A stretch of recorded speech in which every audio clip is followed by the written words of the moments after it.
It is 3 minutes after 10 and you are listening to James O'Brien on LBC. I do set the bar quite high some days. Let's not beat about the bush this morning. I'm not sure I've ever set it any higher than this. And when sometimes I'm being a little bit, facetious is a bit unkind, but I'm being a little bit, dare I say, performative when I talk about how high the bar is set. I'm almost daring you not to ring in. I say, well, we're doing a really tough thing today. I wonder how many people are going to be qualified to talk about this. And then usually the phones ring off the hook anyway, and we all pat each other on the back for being brilliant, and then trebles all round, and we all go home. I am somewhat embarrassed to the point almost of humiliation by how little I know about this period of British history. How many people knew, for example, that there were essentially 3 civil wars in this country, culminating in the execution of Charles I, of course, but actually not culminating in the execution of Charles I, because they were still squabbling after that. You think that there was this little period between what you'd call the end of the Civil War and the return of Charles II to power. But even that is too simplistic, because Cromwell didn't become the Lord Protector until quite long after Charles I had had his head chopped off in 1649. A year later, Charles II was crowned King of Scotland. Did you know that? That became the Anglo-Scottish War, which ended in 1651. So, listen, there's a lot here, much of which I bet you don't understand. And I'm not saying that from a patronising or superior perspective. I'm just saying, unless you've studied it, you won't know this. It's weird, isn't it, what we do at school? I know it's changing a little bit now, but we can all do divorce beheaded, died, divorce beheaded, survived. When I was a kid, we used to sort of study wattle and daub huts. Do you remember wattle and daub huts? This is how the sort of early Anglo-Saxons built buildings out of mud and straw. What were we studying that for? What flipping use is that to anybody? And yet we knew nothing about the English Civil War. I know a little bit about it for 2 reasons. The first is I'm a huge fan these days, as I get older, of historical fiction. And one of the richest periods for historical fiction is actually this period. I love, at the moment, the novels of Andrew Taylor, which is very much during the Restoration, the reign of Charles II. But there are others, and they are fascinating. It's an incredible period of history. And the other reason that I know a bit about it is because of where I live in West London. Do you know there was a Battle of Brentford? Did you know that the Battle of Brentford was quite crucial, and they did a terrible thing, the Royalists, led by Rupert of the Rhine, who I think was a nephew of Charles I. They defeated the parliamentarians, and Brentford is quite near central London. It's a crucial crossing of the river as well. There are stories about it being the place where Julius Caesar first crossed the Thames after landing in England. It's not proven, but there have been settlements there for a very long time. And the Battle of Brentford is it's fascinating because they won, and then they looted the town. The Royalist troops just sort of helped themselves to all the snacks and booze, and as a consequence the townspeople sort of switched allegiances, and the Royalists were unable to capitalise upon their advances. I want to talk today about why it didn't work, because I was trying to think of a question. I mentioned this to you yesterday, or why it didn't last. I mentioned this to you yesterday. It is going to be a weird week. Today is doubly weird because of the local elections. If you're not familiar, just briefly, I'm terrified of putting a foot wrong. The only time I've ever fallen foul of those wonderful, wonderful people at Ofcom, the broadcasting regulator, is on the day of an election. And I said something that was, absolutely bang to rights against all Ofcom rules. If the powers that be had it in their mind at that time to get rid of me, if they were looking for an excuse to break my contract or to just sort of hand me my sandwiches wrapped in a robe, I was bang to rights. I couldn't have defended myself at all. It was absolutely appalling. A terrible breach. So I'm slightly frightened on days like today of accidentally saying something wrong. Therefore, I'm fairly confident that if we confine our conversation to the 17th century, I'm unlikely to find myself in breach of any 21st century broadcasting regulations. I hope those don't turn out to be my famous last words. What were King Charles's famous last words? Can anyone remember? They were quite famous for a while. I'm sure it'll pop up. So the point is this.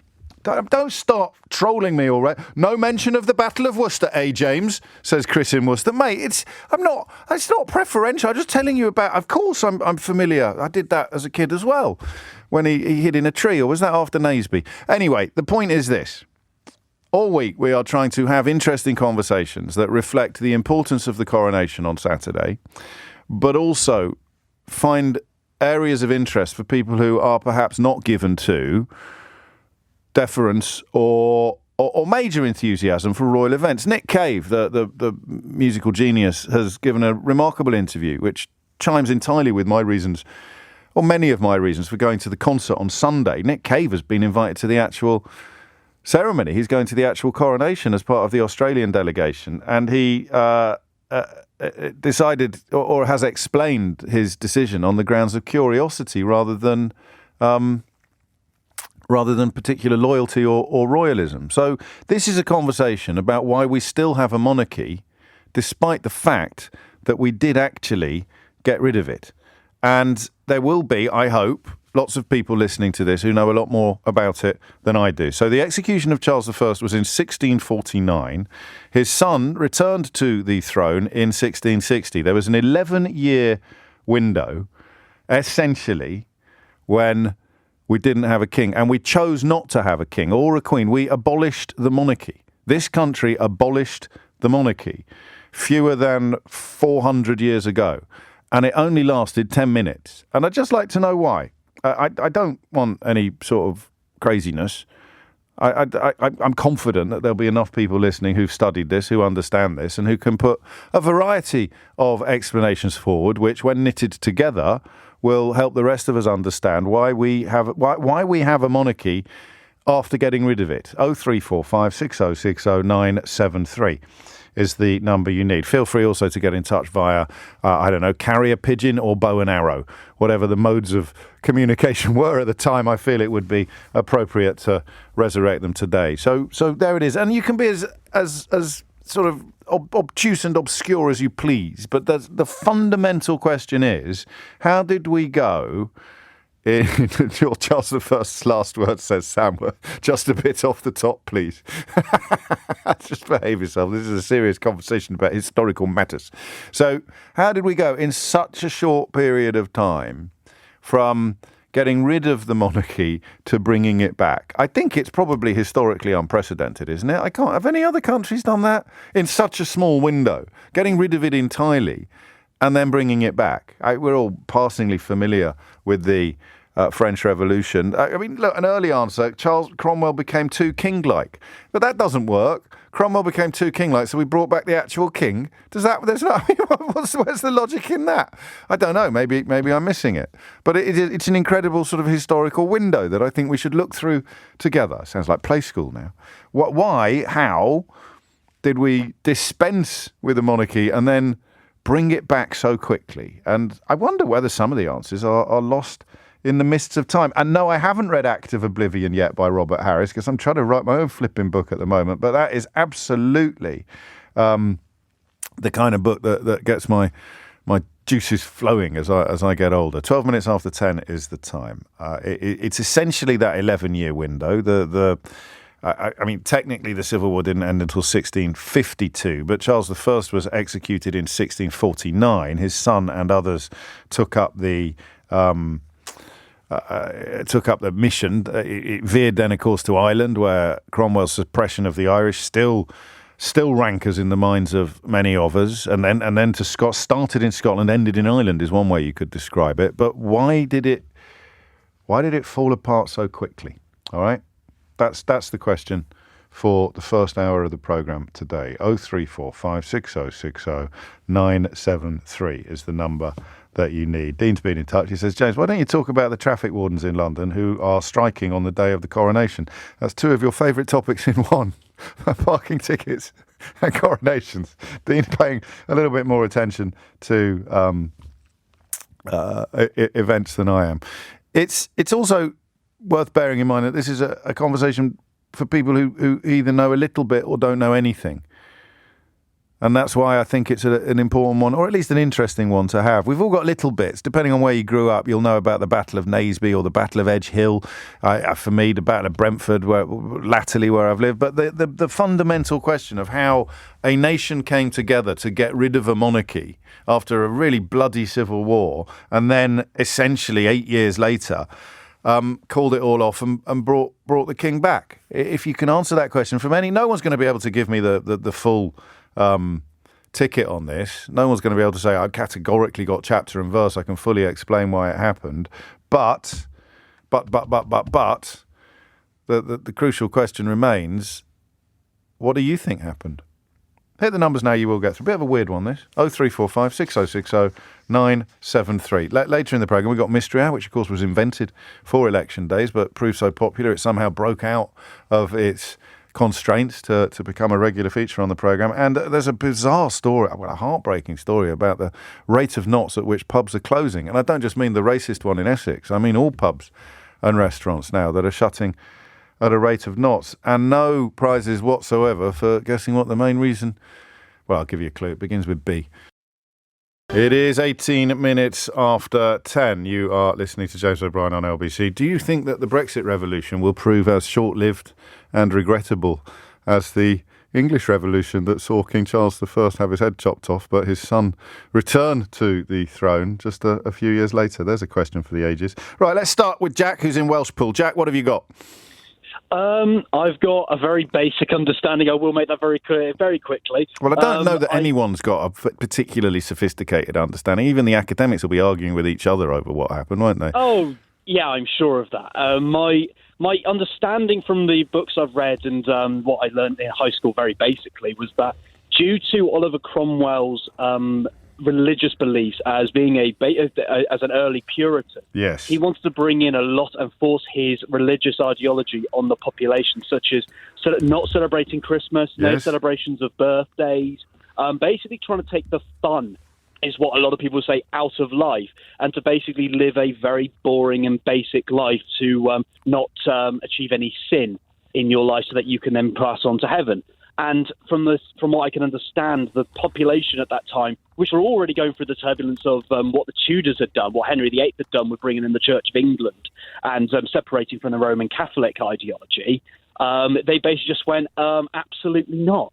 And that's where Charles II then came in and said, I'm going to bring back all those celebrations. I'll bring back Christmas. I'll bring back birthday celebrations. And that's where one basic support he got was from bringing that kind of ideology back. So why did they get rid of his dad in the first place? I think it possibly was down to, I don't know, possibly maybe just a fed up from the royals of the Tudors. Because after all, there was still that religious turbulence after the religious turbulence that Henry VIII had caused. Queen Elizabeth hadn't exactly made that any better, as well as her sister Mary. James didn't last very long, and he was the king of Scotland at that time. So I think the population at that point possibly had enough. I think it was just, as you said about Brexit, it was just short-sightedness of like, oh, actually, that's a great idea. We'll go with this guy. They kind of voted for unicorns, and then saw the reality and thought, let's just go back to how we were. Yeah, it's like they were promised. They were promised the world, and they then just moved back to how it was before because. Actually, the option they chose wasn't the best option. My response, I feel like we are... Do you remember, you're probably too young, Newman and Baddiel used to have a wonderful sketch involving very pompous university professors. You haven't been remotely pompous, but I'm about to be. My response to your analysis is that I think the religious angle explains the demise of the Protectorate and the return of the royal family, but I'm not sure how relevant it is to the original... to the success of the parliamentarian forces in the Civil War. I don't know that the original sort of battleground was drawn along religious lines. It might also be down to it's like the separation between the rich and the poor. But wasn't Charles I just rinsing everyone for money? Because he I think so. Yeah. It wouldn't surprise me at that point in time because, again, he was also. It's like Charles I was known to be very flamboyant, and it wasn't much of a person that cared about the people. He only cared about himself Spoke French, I think. They were sort of enthralled to the French king as well, weren't they? Which exactly, the barons, like you could see it as being an almost. It's take back control, Jack. Yes, it's make Britain great again. Take back control. Get rid of the foreign king. Yeah, and I think, and as soon as that then came, and as soon as Oliver Cromwell then came along and said, "I'm going to ban Christmases and ban celebrations of birthdays," and they started, So as soon as all the pubs started closing, and your freedom of movement got abolished, and the cost of living went up, as soon as none of the unicorns arrived, people started, well, what the hell have we done? Exactly. 82% of young people aged between 18 and 24 wanted to reverse it within 5 years of it. That's a Brexit statistic that's been published overnight. Whether or not that would have applied to the royal family or not, I do not know. I mean, it's a mischievous parallel that we draw on this because, of course, I'm not sure there are economic benefits to having a monarchy. Winston Churchill called Oliver Cromwell a military dictator. I don't know if you know that. So why we don't study this, but I tell you why we don't study this period of English history as deeply as we could and perhaps should. Because they're worried. It's pouring courage les autres, isn't it? You teach generations of children that you can get rid of the monarchy. What do you think might happen? Thank you, Jack. That's a perfect start. Jack's currently at the top of the class.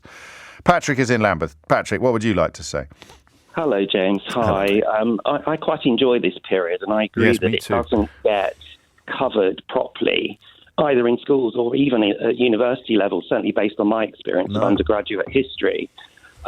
Incidentally, there's a very good slim volume by Tristram Hunt, which I think neatly puts all this into proper context, and I found it quite helpful to me because I used to get very confused.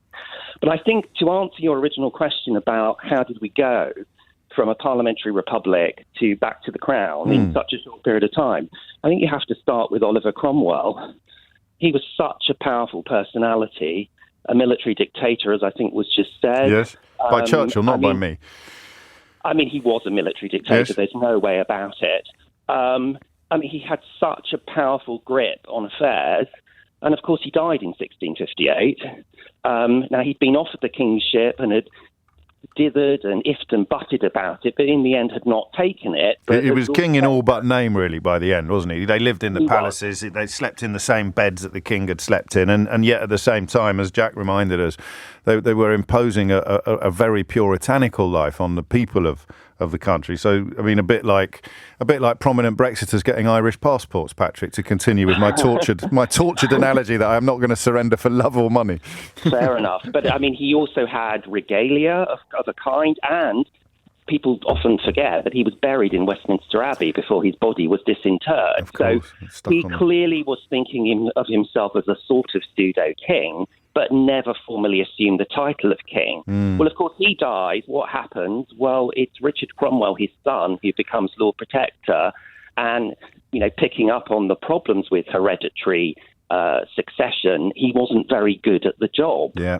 So didn't want it particularly, I don't think. They had a problem. Had a problem. And what happens is if you have such a hugely significant, effective individual at the centre controlling everything, he's gone, replaced by somebody who can't do that, things start to break down quite quickly. Things don't work properly. And you're wondering, what should we do next? And I think the logical thought was, well, what about the monarchy that we had?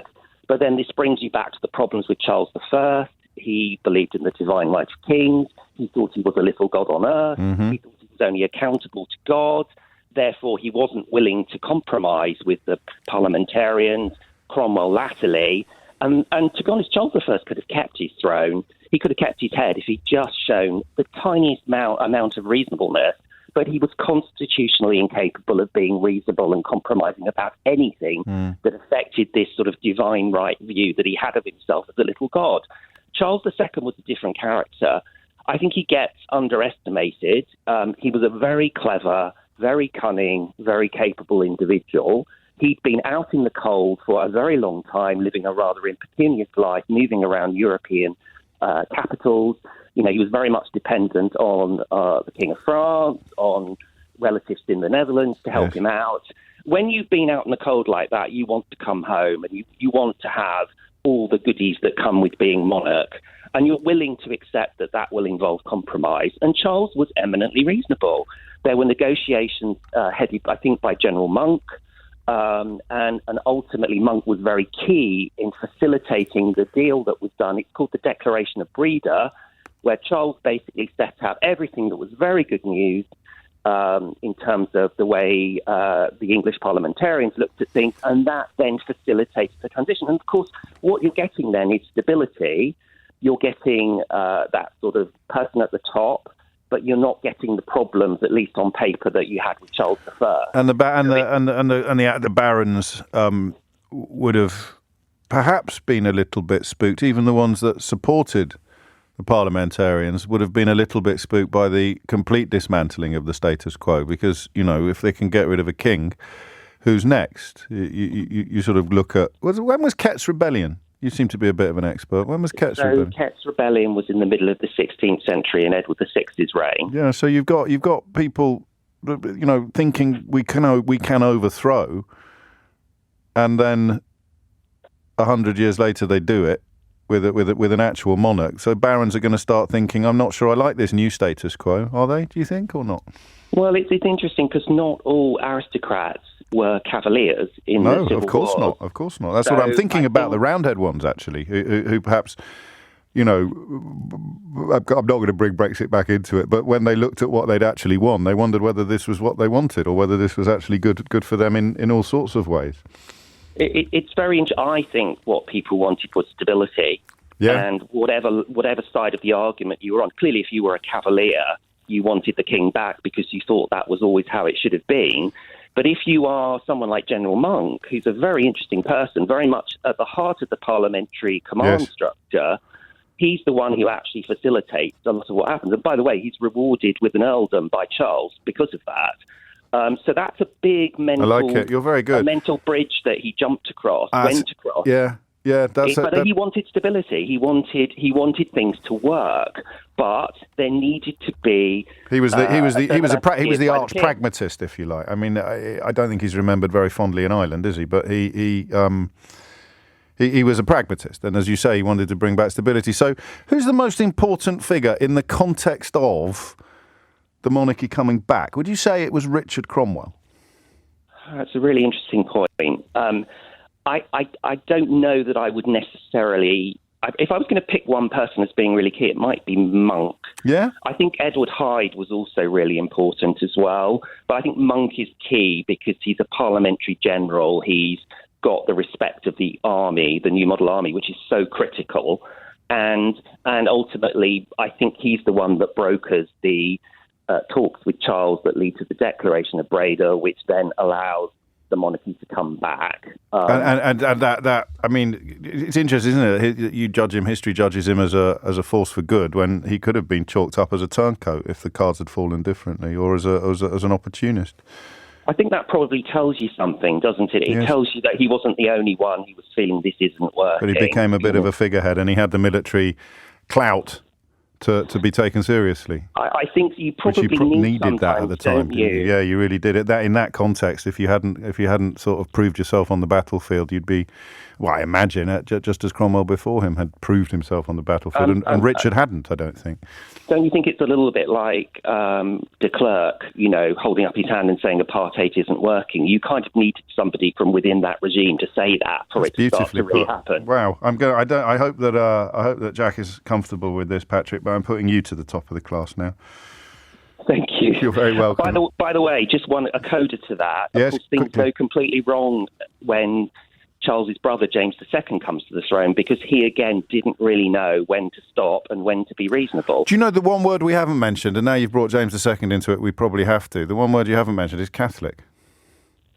Sure, it was a key issue at the time. But we've got to leave something for other people to bring to the table. Fair enough. Thank you very much. 10:30 is the time. What a phone in! What a caller. Thomas Watts is here with your headlines. It is 10:35 and Mark O'Neill is going, not to the top of the class, but he is the class clown, the one we're all laughing with, not at.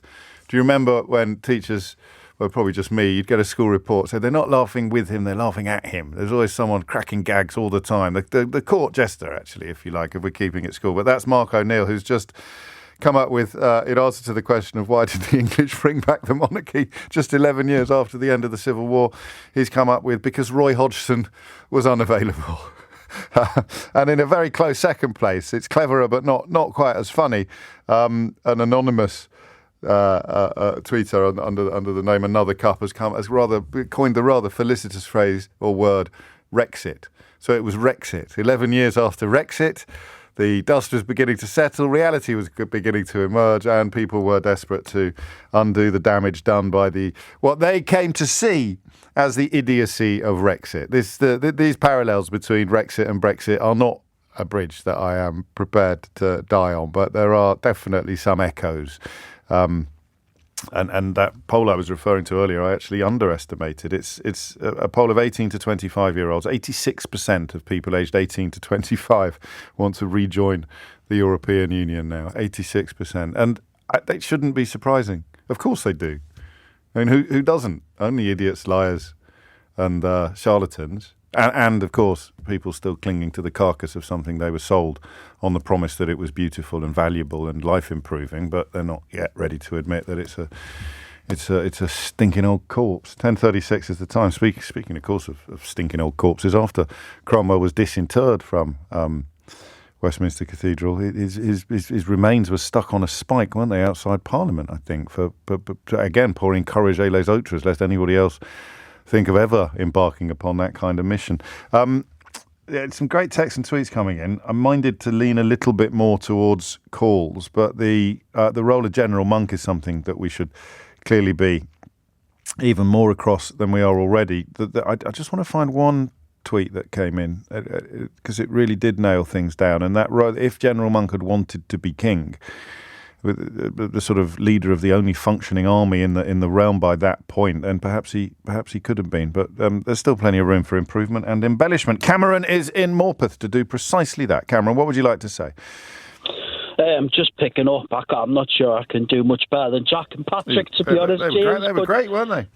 They were fantastic, yeah. But, yeah, I mean, the repercussions of the Civil War have echoed to this very day. I mean, it impacts, really everybody's lives, whether they realise it or not. Obviously, when people say Civil War, it just trips off the tongue. Yes. But, I mean, it really was catastrophic if you think of what the population of the well, there was no UK at that time, but of the country at that time, and how many people were killed, how it divided families. Fathers and sons were fighting each other. I mean, it was just absolutely catastrophic. And of course, I think that. Cromwell comes in. He was a dictator, a disaster. Unless you were a Puritan, you followed that ideology. Then, it's easy to fall back. Do you think he was always going to be like that? Or do you think that he got? I mean, because I think that the lessons of power are often. And this applies whether you're talking about someone in middle management or someone who's just assuming the reins of an entire country. You've got to be patient. You can't come in and change everything overnight, and unless you try and introduce some sort of jackboot. And I wonder whether Cromwell became much more authoritarian with every passing year. Well, before the Civil War, there was no standing army. So obviously Cromwell bringing in what became, the new model army, effectively a standing army. He had the backing of the men, and the men in the new model army were given, at this period of time, it was the rise of pamphlets and leaflets. Yes. People were preaching. You mentioned before about, Catholics and how that's not really got a mention yet. Yes. All of this was the foundation. What people forget was, Scotland. I mean, in modern times now, really, we don't call it the Civil War, the English Civil War. Really, historians now have started to call it the War of the Three Kingdoms, because Scotland kicked it off with the Bishops' Wars, because Charles wanted to introduce bishops into Scotland, and a woman stood up in St Giles in Edinburgh and threw a stool at the bishop, as in a chair, not as in no fecal matter. I hope. Stool that you would, as in that you'd sit on, and then there was the Ulster Rising, and I'm sure everybody that listens to you is very familiar with Irish history to a certain extent. Well, I'm not. They won't be quite clear. I mean, that was Monk's big thing as well, wasn't it? The Ulster Rising. In modern times as well, and the repercussions and what that leads. If you look at loyalist and unionist folklore, the 1641 rebellion, where Irish Catholics rose up and pamphlets were being pumped into England with Irish Catholics putting Protestants on pitchforks and spiking people and drowning people in the rivers, and so it had a massive impact because it led very much to what went on, as Patrick touched upon, the Glorious Revolution, as historians come to know, when James II later fled and William of Orange and Mary slotted into the power vacuum. Right. That's right. Oh man, you're being too clever. I had something interesting to say, and I've lost it now. It's dropped off the end of my tongue. The idea of I can't get past this notion of Richard Cromwell. If he had been a more impressive, I think he was just. I think Patrick touched on it before. Hang on, I remember what it was. The fear of Charles II actually being a secret Catholic was that got, I think, tamped down fairly effectively. To a certain extent, partly because you've got to remember that his mum was Catholic, and Charles I practiced what was known as Arminianism, which was effectively a type of high church Protestantism that had lots of Catholic or popery, what they like to call bells and smells. So I mean, Henrietta Maria. The church that I got married in, actually, James, still has bullet holes in from when Cromwell's troops raided it and smashed the stained glass windows, and because they didn't want anything. The idea of the religious aspect. As your previous callers have said, starting with Henry VIII, it just went on for centuries. But I mean, in terms of your original question, Charles II, he's known as the Merry Monarch. That was his nickname, and the reason he's the Merry Monarch, he introduced. It was under his reign that coffee houses became popular again, theatres were introduced, the regeneration. So if you want to be a popular monarch, take over from somebody who's shut down all... I mean, we're back to the Romans, aren't we? So bread and circuses is how you keep the people happy. So take over from someone who's abolished bread and circuses and you're going to be golden. Yeah, I mean, I think the sad thing is that, and ultimately there's always been that thing about, the power of the monarchy and how that's balanced with the notion of democracy and parliament. But I mean, you can't really, it's such back in the Civil War era, the 1640s when parliament took over and you got the rump parliament and so on. You've got to remember that really it's still only rich landowners that would have any chance. And men as well. Yes. Only men. So, it's still very early day. You can't really say democracy. The ideas were slowly getting formulated, but it's still really far from what I think there's a danger, isn't there, of a form of historical relativism. We presume that it must have been a kind of reflection of where we are now. No one's mentioned the levelers or the diggers. It was, as Cameron reminds us, a completely different universe. You think we're forelock tugging and cap doffing now, then you crikey, just you have a look at that. And that's good to know as well, because as you get older, you don't study history. The wars of the three kingdoms being the phrase that historians use now to describe what we would once have called the English Civil War, because there were three sides to it anyway. But the levelers essentially being supporters of popular sovereignty. Does that sound familiar to anybody? But they wanted suffrage and equality before the law. They also wanted religious tolerance. So all of these different forces moving onto the same ground. It's 10:45. Thank you, Cameron. That's an astonishing hat trick of callers, which will no doubt continue. I'm minded to keep this one up until Mystery Hour, actually. We can talk about pubs closing whenever we want, but let's see. Perhaps the standard will drop horribly after this. I wonder whether, this probably isn't a particularly sparkling insight, but I wonder whether the sort of sheer scale of what we don't know is part of the reason why so many of us, or so many people, are almost opposed to understanding things. I'm bringing Brexit back into things now. Look, there's some baddies over there, just shout at them and run away, as opposed to coming to a proper understanding of customs union, single market, freedom of movement, Schengen areas, single currencies, international trade, friction, border controls, trading barriers. Oh no, look, there's a big thing on a big shiny bus. Vote for the big shiny bus. Because I'm realising the more I learn about this period of history, the less I know. It should really be the other way around. If you've got an empty bucket and you're pouring stuff into it, you should have a sense of the bucket filling.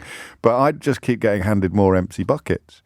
Sort of vaguely familiar with General Monk and Edward Hyde, but nowhere near enough to properly plot their importance in this astonishing question of why we went from killing a king to bringing back his son in the space of just 11 years. It's incredible. Matt's in Kendal, lovely part of the world. Matt, what would you like to say? Hello. Hello. Oh, hi. I missed you for a quick second there. Oh, don't worry. What did you want to tell us? What made you pick up the phone, Matt? Well, I just I'm absolutely so excited, firstly, to hear the Civil War being talked about. It's the most important. All these years, you turned on your radio thinking today's going to be the day. Well, I dream about this kind of stuff, you know. It's the most important thing that ever happened to England until the 20th century. Yes. And it receives maybe 1% of the coverage of any other part of history, and if it wasn't for like the sort of reenactments and stuff happening, I don't think anyone would even be aware of it at all. It's totally missing from, historical education, and it all gets boiled down to Oliver Cromwell cancelled Christmas and Charles got his head cut off. Yes, and not today, I'm proud to say. But what do you want? What do you want to add to the record? Obviously, the specific question was about why did the monarchy come back? Well, I mean, maybe other callers have already got there first, but the most important thing to notice is that the only guy in the whole country with a functioning army was General Monk up in Scotland. He was the only person who managed to pay his soldiers. Parliament hadn't managed to pay theirs. He marched down. Everyone assumed on his way down that he was going to be coming back to restore Parliament to order and either make himself Lord Protector or make someone else Lord Protector. Halfway down, he's met by Thomas Fairfax, Oliver Cromwell's old boss, who everyone was delighted to see come out of retirement. Fairfax had left because he didn't agree with the execution of King Charles I. So people kind of assumed, I think, that, General Monk's going to make Thomas Fairfax Lord Protector. This is great. Parliament saw Monk coming. Some people were concerned. A guy called John Lambert was sent off to defeat Monk in battle. By the time Lambert reached Monk, every single one of his soldiers had defected, every single one. We're talking about... the army melted away. So hang on a minute. Just pause for a minute, if you would. We're talking about a sort of personal mythology here, aren't we? We're talking about leaders, Fairfax and Monk, just being people who could... I'm going to use the phrase hearts and minds, actually. They were just inspiring leaders. Well, I mean, they didn't need to inspire the normal population. They just needed to inspire the soldiers, 8,000 people who knew how to use a musket. That's all. I mean, but generally, there was no conception even amongst the parliamentarians at the time about the general people. They were only interested in the people that could hold power and authority for them, which was the new model army, and that only had 3 regiments remaining in good order. Why did that fall apart? What, the new model army? Yes.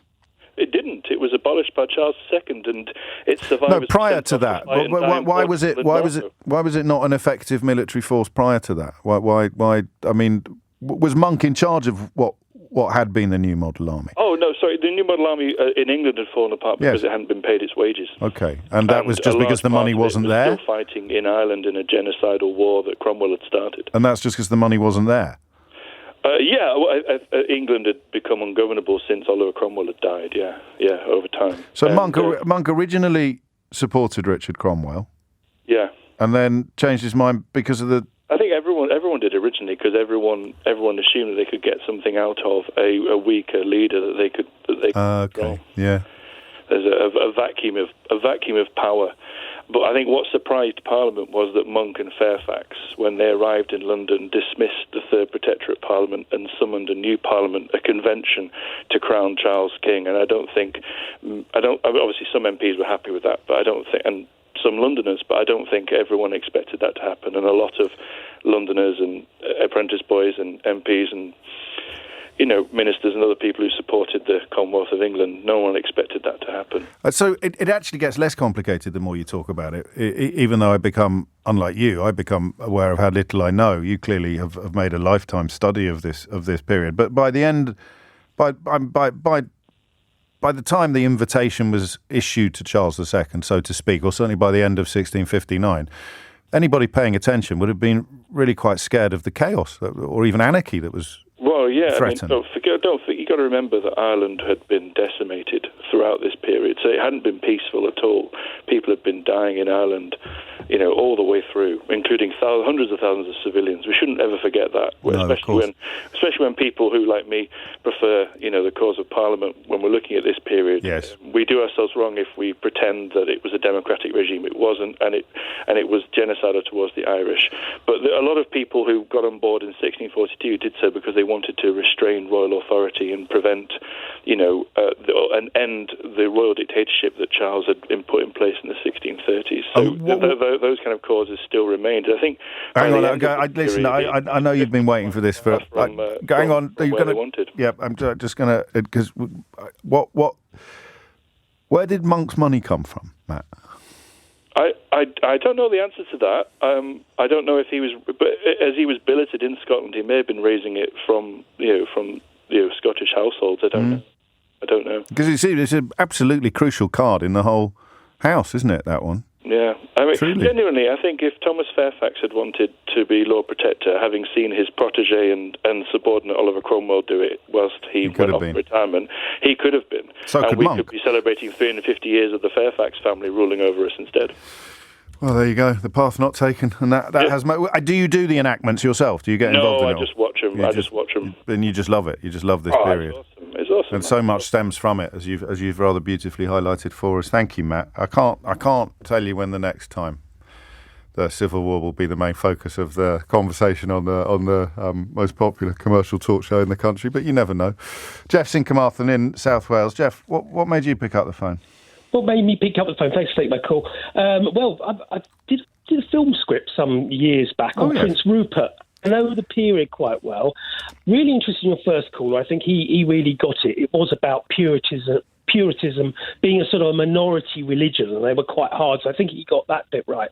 But the other thing that I thought needed mentioning was Catholicism and the King James's Bible, because throughout you've got this thread of, from once Henry VIII takes Britain out of the Catholic Church, he does so purely because he wants to get married to Anne Boleyn. Yes, really, he's not really. It wasn't a matter of doctrinal disagreeing. Well, except on the doctrine of marriage being till death do us part, but nothing else really mattered.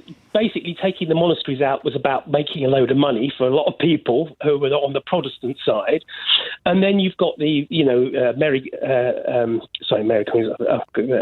got Bloody Mary, yes, who takes the country back to Catholicism. Elizabeth I, who brings it sort of like in a sort of back to Protestantism. So there's always this sort of play going through the whole of this thread, and then of course Mary Queen of Scots is Catholic. And her son is taken away from her and brought up as a Protestant. So James I is a Protestant. You've then got Charles II when he takes over Charles I when he takes over the throne, deciding to implement the King James's Bible, which meant everyone could understand it. Basically, he just wanted to do one thing, so the whole of his kingdom, Ireland, Scotland and England, would be united under one Bible. And it totally backfires. The Scots don't like this. You've just mentioned this with another sort of throwing of stalls and things. And then there's a big battle between the English and the Scots. And that costs a lot of money, and Charles loses that. He has to go back to Parliament asking for money. And that's, of course, once he recalls the Parliament, he discovers he's not so popular. So the Catholicism and the money thing... There was even a prorogation around this time, just to tally with my torturous Brexit comparisons. I'm going to have to fast forward you because the news waits for no man, even if it is 400 years old. This then goes on into the Restoration, and what you need to remember then is that there's a big suspicion of Catholicism with Charles II, and his brother James II is more important. He does convert to Catholicism. And so what people do is the Restoration happens, and then the Parliament throws out again. You've got the Battle of the Boyne. Yes. What Parliament do is they look across Europe to find a puppet king, which is George Hanover, and they bring him over. He's only 59th in line to the succession, the British succession. So the current royal family are very tenuous. This is another reason why we don't study it much, isn't it?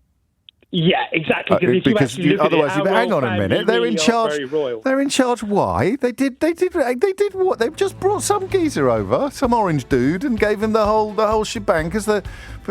Yes, but I mean that is. I suppose it's all arbitrary, isn't it? You go back another 1,000 years before, or 600 years before that. It was who had the biggest axe would end up in charge. Now it's who had the sort of most diplomatic support. Thank you. I mean, we were short of time, but you did a sterling job.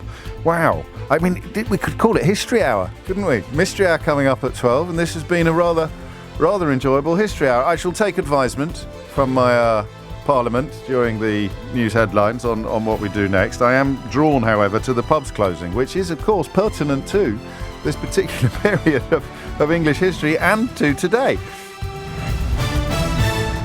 It is 3 minutes after 11. Shall we squeeze in David in Watford, I think, just so that we get a clerical perspective on these matters, and then we will launch into actually a slightly different topic than planned. We're going to do next the topic. No one cares about this. I don't know why I explain it to you. We're going to do the topic I was going to do at 10 o'clock before I came up with the wizard wheeze of examining a fairly complicated late 17th century political and royal intrigues. So one more call on the late 17th century and then kicking and screaming right into the second decade of the 21st. David is in Watford. David, what made you pick up the phone? Good morning, James. It's good to talk to you. Listen, I'm a priest within the Church of England, and listening to your previous callers has been great because we're seeing it from a military perspective, we're seeing it from a political perspective, this historical perspective. But I think what was at the very heart of this regicide, then the restoration of the monarchy, and it boils down to a simple word that you said before. It boils around the word Catholic, which is just it's battered around quite easy. We have to distinguish between Roman Catholicism and English Catholicism, the Catholic Reformed religion of England, which is not Protestant but had influence by the Protestant Reformation, and hence that's why the King carries the FD, the Defender of the Faith, after his name, not Defender of Faith. This was a title given by the Pope, and it's still carried by a Protestant monarch. Now, the coronation on Saturday is purely an agreement between Parliament, or the King, and Parliament. And so because the King became king seamlessly on the Queen's death and with the Act of Succession. So people need to ask, okay, why are we still doing this? Why is it so important to us? And, hence the swearing of allegiances and stuff. And it's very complex. It is, you could spend hours talking about that. We don't have that time. But people do have to ask the question, why... Where are you coming from on this? Because the way you phrase it, perhaps unintentionally, it makes it sound a bit daft that we're still doing it. Well, one could ask yourself, I'm asking you. Yeah. You know how this show works. I'm the one that gets to dance on a pinhead. Callers can't. Yeah, well, as a priest, I can dance on a pinhead too. I'm sure you can. And it really is difficult because my heart believes in monarchy, but my brain doesn't. Yeah, okay. I like that. But we have this. We do have this established system. But I'm going to steer you. No, I hear you, but this is my pulpit, not yours. I'm going to steer you gently to the question of why it came back so quickly, if I may. Why shortly after chopping off the head of Charles I, we rolled out not just the metaphorical red carpet for Charles II. Yes, and I was just saying to your researcher about that. Remember, this is we haven't had an enlightenment as such at this period, and I do believe that after the chaos of regicide, so no king, England stood out as being very different to everybody else. That was frightening. Remember, the common man was quite ignorant. They didn't understand politics and things. You were saying they thought about, the king would protect them from the hooded claw, from unspecified and specified dangers and threats. Absolutely. That's why God is so important in all of this, because the king will act on behalf of God. Everything collapsed.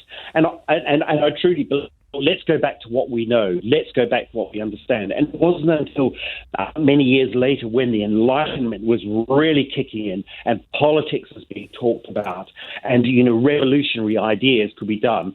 I actually think the English Civil War probably came a little bit too early. If it happened later on, things would be different. But it's a complicated subject, but it's so important that we understand. Plebs, to coin a phrase, to use a technical term, actually, the plebs as opposed to the patricians weren't really ready for it. Absolutely. Yeah, that's what I believe. And whereas 100 years later in France, they were. Yes, absolutely. And that was fraught with problems as well, but it happened. Of course. But it wasn't. They didn't go into full reverse, did they? That's the point. Yeah. Just as a funny little quirk, there is a very strong cult of Charles I still within the very high end of the Church of England. So you can go to churches dedicated to Charles, King and Martyr. His day is remembered in the lectionary in the Church of England. I didn't know that. Yes, I didn't know that. Yeah, really. Yeah. Where does that fit with the Oxford movement? Am I mixing up my? Yeah, well, no. You're not mixing up. Yeah, Tractarianism and Oxford movement type of thing kind of walk hand in hand. Are slightly different, but it sits quite comfortably with veneration of the saints and they're much like the opposite of Puritanism, really. Yeah, absolutely. Much higher church. And somebody said, I think the Restoration was also part of a backlash against Calvinistic, Puritanism and things. And that's why the Church of England is the Catholic and Reformed religion of this land. Okay, well, that's fascinating. Thank you. I mean, every call, really. Bless you, James. No, bless you. Thank you. Oh, there you are. That's from a priest. It counts a lot more coming from him. Thank you, David. Just incredible, really. And that was a really important final call, because you can't understand this. We live in a very secular age, a very, very secular age. Whatever the statistics tell you, or however many people go to church, the notion of people living their life according to what they think will get them into heaven is pretty much alien to our times. Even prominent, supposedly religious people, prominent Catholics like Jacob Rees-Mogg, I mean, the idea that he is living his life according to what would get him into heaven is palpably absurd. It's just a cloak that people put on in order to, embellish self-importance or establish some sort of right or moral framework. That normal people going about their business according to what priests were telling them would get them into heaven. That's an essential backdrop to understanding a lot of this stuff. And then, of course, the tension that comes between the bloke telling you can only get to heaven if you cancel Christmas and give up booze and don't even have fancy pictures on your wall or stained glass windows in your church, versus the merry monarch coming out of the wings, stepping back onto the stage and promising to bring back fun. Circuses, which takes us right back to the Romans. 10 minutes after 11 is the time. Okay, I'm going to tell you something now, and you're going to tell me what you think about it. I've got a few minutes left. I'd rather not do a really long introduction on this, partly because of time constraints, and partly because, well, I said to the producer, let's just ask people what they think, and the producer said to me, what do you think? And I said, I'm not really sure at the moment, and that is why I don't want to have to do 15 minutes of introduction. The Metropolitan Police yesterday issued a series of tweets, which no doubt are replicated on other media as well. But it's a thread, as they are called, on the policing that is in place for the coronation on Saturday. And I began it, and it reads very much as you would expect. It is our privilege to play a role in enabling Londoners and visitors to enjoy this moment of national significance. They've called it Operation Golden Orb, the largest one-day mobilisation of officers seen in decades. Over 11,500 on duty, 29,000 deployments during the operation, working closely with the British Transport Police, the City Police, Thames Valley Police, all as you'd expect. I wonder if there is, this isn't a topic, by the way, I wonder if there is a slim chance that the numbers turning up for it are not going to be anything like expected. I don't know. I don't. No one will know until tomorrow. And then the tweet I'm going to share with you in a minute. And then after that, it carries on. There are 1,800 celebratory events across London during the weekend. Local officers and cadets and volunteers will be in local communities. And then a reassurance that despite the focus on the celebratory events, they will still be on the case with regard to day-to-day incidents across the globe. I'm going to tell you something for nothing. The kind of people who pretend to be furious about 5 police officers turning up at a pub in Essex to get rid of horribly racist paraphernalia, the kind of people who pretend to be furious about that won't have a single syllable to say in protest at pretty much every copper in the country being put on duty for the coronation. So why aren't they out catching murderers? No one will say that. Because they're not honest people. They are fundamentally fraudulent people. So they use essentially a race-baiting story about this pub in Essex, which thankfully has now shut its doors after everyone refused to supply it with beer. Anyone give it, why have they sent 20 police officers to do this? Why aren't they out catching murderers or grooming gangs or whatever it is? They won't have a single thing to say about the deployment on Saturday of, what was the number? Can anyone remember? Of 11,500 officers on duty, 29,000 plus deployments during the opera. Why aren't they out catching speeders, what? So you must ask those people why they're supremely comfortable with 11,500 officers essentially helping a bloke sit on a chair and put a new hat on. But they have got a huge problem with 5 police officers turning up at a pub in Essex to remove vile racist paraphernalia from public display. In fact, that's a really good question. It's not quite a topic, is it? Because thankfully I'm not that fraudulent. But anyone who gave you jip about 5 coppers turning up, or 10 coppers, or however many it was, removing disgusting racist paraphernalia from a pub in Essex, they're supremely comfortable with 11,500 officers on duty to make sure a bloke can sit in a chair and put a new hat on without any disruption or problem. There you go. That's it, isn't it? We've done it. 11:13. There it is. That's the mess of mass media in this country. That is the tabloidification of what are you cross about today. Oh, there were so many police officers that went to a pub. So you're comfortable with the racism? No, I'm pretending to be uncomfortable with the racism, but the only way I can slag off the decision to get rid of the gollywogs is to slag off the number of police that were sent to do it. I think my readers are so thick they won't notice what I'm doing here, which is kind of giving a free pass to the racism by pretending that the deployment of the police officers is the problem here. And how do you feel about 11,500 officers being on duty for the hattification of King Charles on Saturday? Oh, I think that's fine. Yeah, all right. That's not really an opinion, is it, that I've just shared there? That's just counting. Anyway, here's the tweet. And I've ruined it now by going off on a tangent about that pub and those people. But let's see if you're going to play with me. So I'm going to give you the phone number and I'm going to ask you what you think about the thing that I read out. I'm not going to dress it up. I'm not going to give you any introduction. Look, if you don't ring me, then I'll give you a 15-minute monologue. How's that for a deal?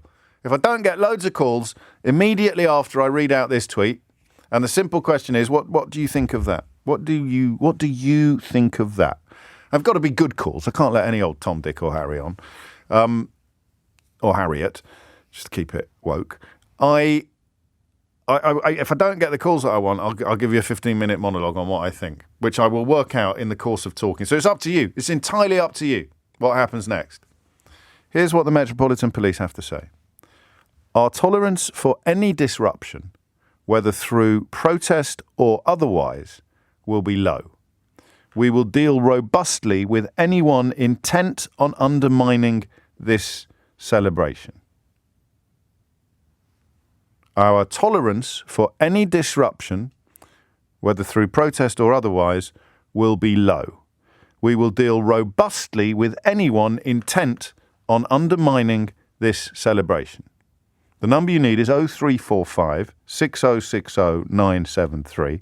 The question I want you to answer is, what have those words done to you? Right then, or indeed the first time you saw them, heard them or read them. What do they do to you? Our tolerance for any disruption, whether through protest or otherwise, will be low. We will deal robustly with anyone intent on undermining this celebration. 0345 6060 973 is the number you need. Hit the numbers now. You will get through. 19 minutes after 11 is the time. Anyone can come up with a rhyme for this. I'll give them the money myself. The first hour of the programme today was History Hour. The third hour of the programme today is Mystery Hour. What possible title could we give to the hour of the programme that's about to get underway? I can assure you that I won't be inflicting a lengthy monologue on you, but as we wait for the... I know, actually, I should mention, I know there are a lot of gremlins around this morning on the whatchamacallit, on the online, on the non-FM and DAB, if you're listening via other platforms and other sources. I know that it has been disrupted service today. I don't know why. I mean, it's perfectly possible. Nobody knows why. But there'll be people scurrying around the basement of this building, desperately trying to not only work out why, but also convey confidence that they do know why and that they will be able to fix it very soon. I jest slightly. They are by far the most important people in any radio company, and you never hear mention of them. 20 minutes after 11 is the time, because they are, unlike presenters, not cursed with the look at me gene. So we kick it off. So here's the phrase: our tolerance for any disruption, whether through protest or otherwise, will be low.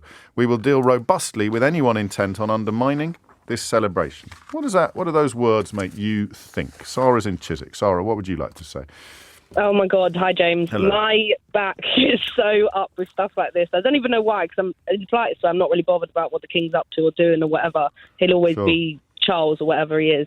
Anyway, they're quick to deal with all this robust and all the action we've taken this weekend, because God forbid anyone throws themselves and glues themselves to the floor in front of his £1 million carriage. Yes. But they weren't doing that when all the roads were getting blocked and the petrol stations and everything else. Like, I'm like you, I'm close to Brentford, and when they did all the Texaco and all the petrol stations on Chiswick Roundabout, I've never seen so many police turn up and just stand and watch these people. They weren't doing anything. They were just standing around watching, having a chinwag and laughing. Whereas suddenly, so regardless of what... Suddenly they've got no tolerance for it, and they'll deal with it swiftly. And it doesn't actually... I know exactly what you mean. You can just hear my cogs whirring. I'm trying to think what to say next, because...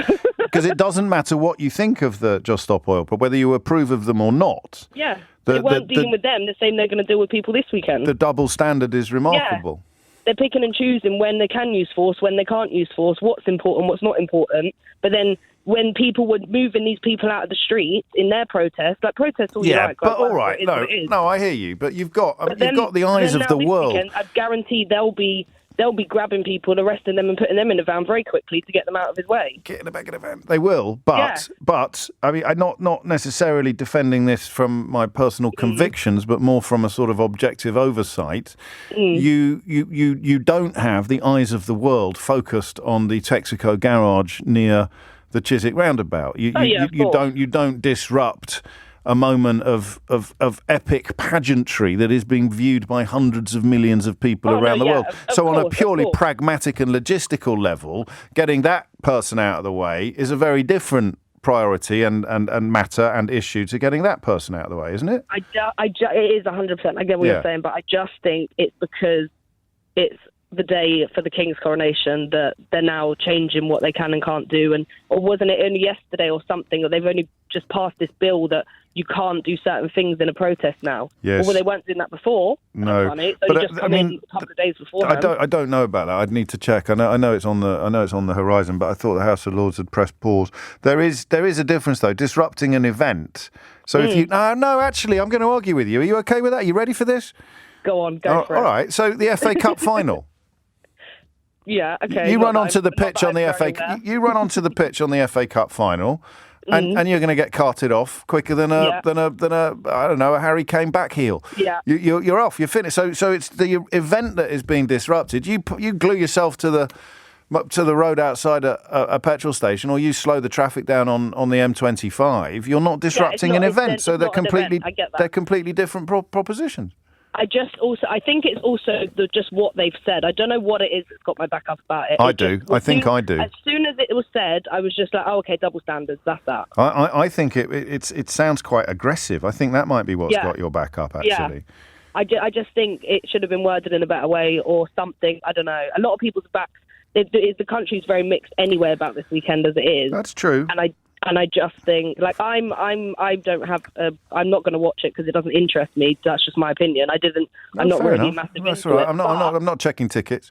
No, do you know what I mean? But at the same time, because I've heard this statement, I'm like, well, that's a bit funny. It caught me like that. And hypocritical. It caught me like that. Have a look at the thread as well, because it kind of jumps out from the middle of an otherwise quite benign, even banal thread. And you've got this language, our tolerance for any disruption, whether through protest or otherwise, will be like, disruption will not be tolerated. It sounds like something out of, I don't know, a sort of dystopian novel. And maybe it's just an infelicitous phrasing from whoever is responsible for writing the social media.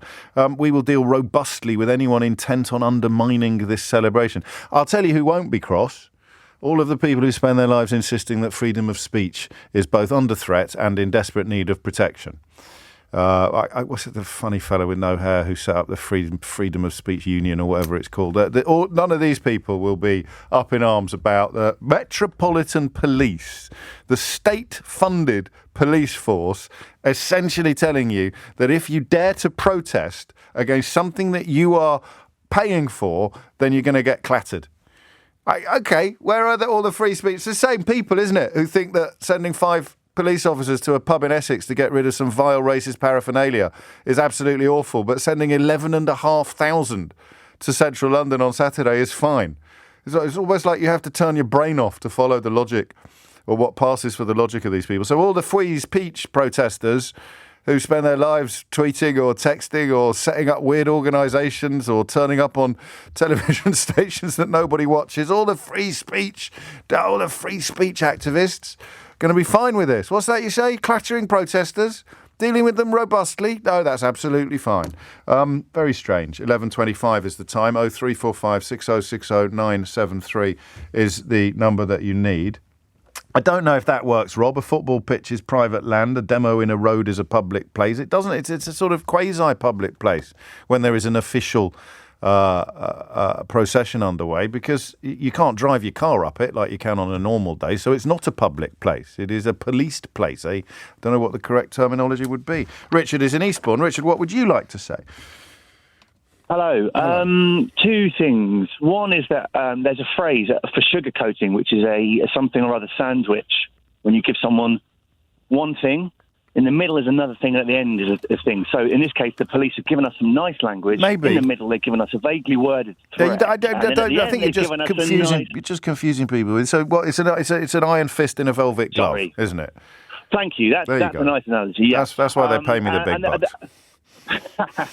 So my thinking is that really there are laws that are being passed that are quite controversial about controlling protests. Yes. But this tweet isn't phrased within that language. It's very vague, and it's very. You would be unsure attending those events what you can and can't do. And I think it creates a culture of fear, and I think that's quite deliberate. They're basically saying, go along with the royal fun, and if you don't, watch out. You don't even try it. I mean, and I think that's fine for this, but if you're creating that fear in general, where you don't know where you stand. Why is it fine for this? Police, why is it fine you don't for know this? what they expect of you. Well, I'm thinking of Charlotte Lynch's arrest, actually, because I think people view this as a fairly innocuous thing. Right. Well, they don't. I mean, there are some very passionate Republicans. Agreed, absolutely. I mean, the ramifications. Is he gone? I'm a passionate Republican, but I can't be bothered to go out and throw eggs at Prince Charles or King Charles. I don't think you should be allowed to throw eggs at anybody, actually. Sort of not willy-nilly. Or ever. I don't know, really. But on a day like Saturday, I can see that I'm sticking with my FA Cup final analogy. That you can shout what you want from the sidelines, but if you run onto the pitch, then you're going to get carted off. Is that going to work? Is that going to get us all the way to 12 o'clock? Do you think that is? And I don't like the language, and I am chilled slightly by this, as Richard rather perfectly highlighted, this notion of leaving it to the judgment of officers who at the moment are not exactly covered in glory. Officers who, of course, arrested our colleague Charlotte Lynch for reporting on a protest. So when you leave it in the personal, to the personal behest of discretion was the word I was looking for. When you leave it to the personal discretion of police officers, a whole heap of new problems appear on the horizon. And there it is. Our tolerance for any disruption, whether through protest or otherwise, will be low. We will deal robustly with anyone intent on undermining this celebration. I mean, the more you read those actual words, the more you wonder quite what they're trying to tell you there about your right to exercise your freedom of speech in this sort of context on Saturday. It's coming up to 11:30. You're listening to James O'Brien on LBC. The number you need is one phone line free if you're quick. It's line 5 if you're interested, 03456060973. And Mystery Hour on the way at 12. No one's come up with a good one yet. Jestery Hour is not going to work. So we got Mystery Hour in hour 1. So because I just said an iron fist in a velvet glove, you could actually get away with Fistery Hour. But that might, I don't want to get into any sort of Julian Clary shaped bother on that one. So you've got Mystery Hour, History Hour. No, I can't go there. Iron Fistery Hour. Iron Fistery Hour is all right. History Hour, Iron Fistery. I'll just go to the headlines now with Thomas Watts. 11:33 is the time. Is it tone? Is it syntax? Is it language? Or is it just a big fuss about nothing and no one should really be troubled by the language deployed by the Metropolitan Police in preparation for Saturday's coronation? I just don't think it's normal. Our tolerance for any disruption, whether through protest or otherwise, will be low. We will deal robustly with anyone intent on undermining this celebration. For the record, and from an entirely personal perspective that you may or may not be interested in, I don't want it to be disrupted. But there's a lot of things that happen in the world that I don't want to happen. The question of whether or not they should be allowed to happen is a very different one from whether or not you want them to happen. And that lingo there, the lingo, troubles me. It's 11:34. Paul's on Merseyside. Paul, what made you pick up the phone? Hello, James. I used to be in the Met and dealt with protests on a regular basis. That was part of my job. And when I was there, it was a few years ago, but part of one of our priorities, if you turned up at a protest or demonstration, was for us to facilitate peaceful protests. So we're not there to stop. We're not there to stop people protesting. We're not there to take a view on what they're protesting about. As long as people remain within the law, the police are there to facilitate it. Now, my issue with this tweet and the stuff that's come out today is that it doesn't specify criminal acts. They're just talking about disruption. Now, disruption isn't a criminal offence.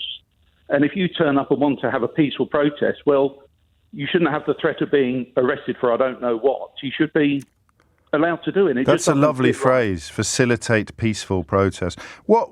I mean, there must come a point at which disruption is an arrestable offence. Yes, and there will be, but you can do a lot of protesting without ever reaching a criminal standard of, So I'm going to reach again for my FA Cup final, and I'm going to say a banner that the FA don't want to see, or that even individual players on the pitch don't want to see, or maybe no one else in the stadium wants to see that banner, but it is not insightful or illegal in any way, shape or form. That is fine. But the minute I walk onto the pitch, whether I've got my banner with me or not, then I can expect to get my collar felt. Yeah, as soon as you step onto the pitch, you commit a specific criminal offence. You'll get arrested straight away. What do you think's going on then? Well, I mean, because it's interesting as an ex-Met officer that you also bridle slightly at this language. Very, very much so. Because if you read, as you said, the rest of the thread, it's all very touchy-feely, community. Yeah, which I approve of. Yes, exactly. But it doesn't seem like that main one has been written by the same person or is on the same page. No, it really doesn't. As the person who did it, and it looks like Suella Braverman. It looks like Suella Braverman nicked their phone. You've hit the nail on the head. It sounds like they. Yes, it does, and it's jarred with me. Bearing in mind, I'm used to this kind of thing. Yes, of course. It just doesn't sound like it's come from the police, to be honest. I think we've solved it, Detective. I think you've got someone sitting there going, there's going to be 1,800 celebrations across London during the weekend. Local officers alongside police cadets and Met volunteers will be in there. And then Suella Braverman comes in. Hello, Home Secretary. Give me your phone. And then she types, our tolerance for disruption, any disruption, whether through protest or otherwise, will be low. We will deal robustly with anyone intent on undermining this celebration. And she hands the phone back and goes, carry on then. You carry. While we are focused on the celebratory events, we have a comprehensive plan for dealing with day-to-day incidents across the... It sticks out like a sore flipping thumb. Yeah, it isn't the same. It's guaranteed it's not the same well spotted. Oh, yeah, there you go, you see. You can take the man out of the Met, but you can't take the Met out of the man, can you? Look at that. The question is who's decided to put that out? And is it necessary? I mean, is it even necessary when you come to think of it? Is there anyone who was planning on a particularly pungent protest going to change their mind as a consequence of that? All it does is sours the atmosphere for the rest of us slightly. Indeed. It would just be interesting to see how that has come about. If we agree on freedom of information, maybe. What would the question be? At what point during this thread did Suella Braverman nick your phone? That is the question to which we demand answers. Thank you, Paul. Very helpful perspective. 03456060973 is the number you need. Forgive me, my brain's not firing on all cylinders. What was the thing about the blank? Did a bloke get arrested? No, that I remember. Bloke got arrested for holding up a blank piece of paper, didn't he? Or he certainly got. I think he got stopped because it could have had something written on. I mean, that I need to remind myself of the facts on that. A couple of people tweeting about it. It was something like that because you had the potential for protest or a potential for something that would be an offence. It was all a bit Minority Report, if I remember correctly. It was a Cornish. Did he ring me? Was it someone in Cornwall and they rang me as well? I can't remember. Back in February of this year, during a visit to Falmouth, the protester was assaulted and threatened with arrest for holding up a blank piece of paper. That is according to the Network for Police Monitoring. So I don't know where the assault comes in. I don't think the allegation is that it was done with. He was certainly threatened with arrest. I've got the Evening Standard up now. Man with a blank sheet of paper threatened with arrest if he wrote "Not My King" on it.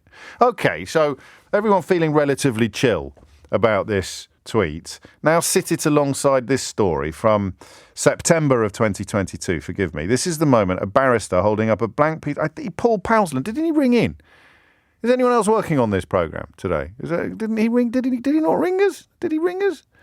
It's hard to keep track. He held up a blank sign to an officer amid a number of high-profile protests, which saw a heckler shout at Andrew Windsor and a woman charged after she held up a sign saying "Abolish monarchy." Now, I tell you that. The barrister covertly filmed himself, didn't he, saying, "Why do you need my details? I was holding up a blank sign. Why do you need my details?" And the officer replies, "Because you said you were going to write stuff on it that may offend people around the king." Again, where's that weirdo's free speech union on stuff like that? It may not be fair. Maybe they did intervene. Maybe they did do the protests and etc. that you'd expect. But that is relevant, I think, to this tweet. You can get arrested for holding up a blank piece of paper, and the police are now saying our tolerance for any disruption, whether through protest or otherwise, will be low. Francesca is in Stockwell. Francesca, what do you think? Hi, James. Hello. It's Francesca. I said that. Oh, I thought you said Chester. No, Sorry. Francesca. Stockwell. Oh, Chester in Chester. Francesca. No, carry on. Yes, my bad. Yes, so I'm calling basically because I don't particularly feel any kind of way towards the whole coronation and things like that. But I feel that the government of the day had their priorities very, very upside down. I live in Stockwell. On Bank Holiday Monday, a young lady, Johannita Dogby, was murdered at random. So it's a minute from where I live, where she was murdered. She was stabbed in the neck randomly. I'm just a little bit conscious of it being a live case. No, you need to listen to me now. Sorry. I don't want to go into any further detail about what happened for fear of compromising any future criminal case, but you're quite right to tell us that a woman believed to have been stabbed to death by a stranger yards from her Brixton flat, Johannita Dogby, aged 31, said to be on the phone to her grandmother. But we don't want to go into any more detail about what may or may not have happened for fear of just. I'm sure we'd be safe, but better safe than sorry. And you feel that 11,500 police officers turning up to watch a fella get a new hat is a little odd. It is extremely odd. The priorities are very wrong. I don't feel safe on my streets. I live, as I said, a minute away from where the incident happened. It's the fourth major incident outside my house this year, and we've not had any kind of communication from the police, any kind of updates as to how they're trying to keep us safe. The area which it happened months before, I suggested the area be well lit and there be lighting, because we have people who go there and do certain things. which under the cover of darkness. I completely sympathise with what you're saying, and I can actually detect some fear in your voice as well. This has really freaked you out. But just in the context of the coronation, what you're describing is true on the other 364 days of the year as well. So I just putting it out there that the coronation is not the problem here. The problem here is the coronation. No, I've at no point said that the coronation was the issue. I've said that the priorities of the government are wrong. Yeah. The priorities should be about policing the streets to make people feel safe on a day-to-day basis, not just bumbling or pushing 11,000 or whatever the number is, number of police officers for one day. Every day we need to feel safe, and everyone needs to feel safe. And that's all I want to say on the matter. Beautifully put, and I thank you for it, Francesca. And I'm always wary of, if you like, live cases and live investigations, but I'm glad that you've reminded us of that terrible tragedy in Brixton earlier this week. A family of a woman believed to have been stabbed to death by a stranger yards from her Brixton flat, describing her as beautiful and kind-hearted. It's a horrible, horrible story. It really is. On Bank Holiday Monday, just if you're familiar with the area, it was very near the O2 Academy in Brixton and also very near Francesca's house. It's coming up to 11:45. You're listening to James O'Brien on LBC. Mystery Hour on the way at 12. Before that, this curiously phrased and interesting that at least one former Metropolitan Police officer shares some of our misgivings. What's this tweet about? What's it designed to do? If you were thinking of, undertaking a major protest at the coronation on Saturday, would the knowledge that the police will deal robustly with you really put you off? What were you expecting to get? A medal? A Tufty Club badge? It's just very, very odd and troubling, I think. 11:45 is the time. It is 11:48 and you're listening to James O'Brien on LBC, where the question of what does protest mean, and does the Metropolitan Police's description of their plans, if that's the right word, for this Saturday cause you any concern? Nobody so far. Actually, let me not preempt anything, because I was about to say no one is supremely chill with it yet, but no doubt there's 10 minutes left. Someone will be. Dave's in Sittingbourne. Dave, what would you like to say? Hi, James. I couldn't be any less chilled about it. It's not my fault, though, is it? It's the tweet. Yeah, it's not your fault, mate. But I think it's absolutely terrifying, to be honest with you. I think it's a clear symptom of the direction of travel of our entire government, the regime. I think the very fact that the Suella Braverman impression that you did is like that, which, quite frankly, could be straight out the Goebbels playbook. Hate to go to that place. But sure. The very fact that she is the Home Secretary, and therefore blessed by, as the government, as this is what we are, this is the regime. I think it's, I think it's a nod towards totalitarianism. Well, I would once have sort of felt some sort of responsibility to urge a bit of caution, you did a little bit of it yourself, but Saeed Awarsi is a former chair of the Conservative Party, and she is not a million miles away from saying what you just said, talking yesterday about a slide towards extremism. Yeah. Sheila did it on her show, and talking about moving into a really dangerous space, and that works. That's where we're going. Actually, she said Gary Lineker was right when he said this is rhetoric from 1930s Germany, and then she's a Conservative Party chair. Yeah. Obviously, he got slated, and it got conflated instantly into, Britain is like 1942 Germany.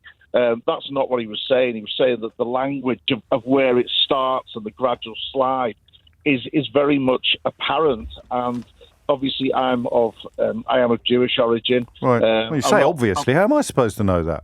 Yeah, I'm not. You're leading me down a Guardian cartoonists party. Get me into all sorts of bother. The obviously was just it's like one of those basic. No, I know. Figure of speech. Yeah. So, but on my grandma's side of the family, nobody made it out and therefore I am, quite aware of the what happens where these seeds can sprout into. Exactly. Let me play you something. This is Adi Adelican, a Deputy Assistant Commissioner, speaking to my colleague Fraser Knight yesterday. It's very brief, but I'm afraid it rather removes the hope that tweet might have been anomalous. We've got an extremely low tolerance level for disruption of any kind. What they will be met with, a very swift intervention by my colleagues.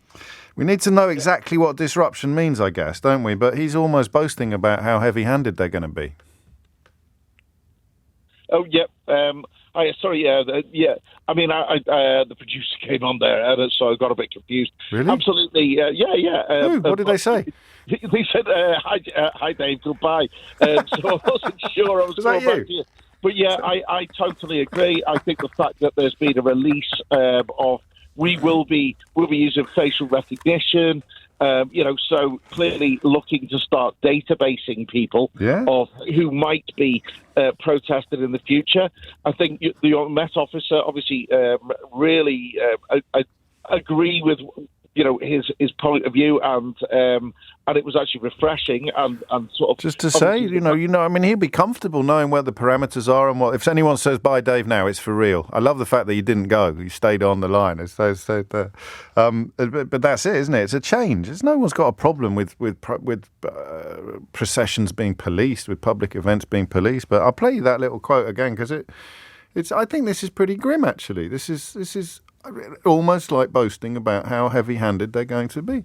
We've got an extremely low tolerance level for disruption of any kind. What they will be met with, a very swift intervention by my colleagues.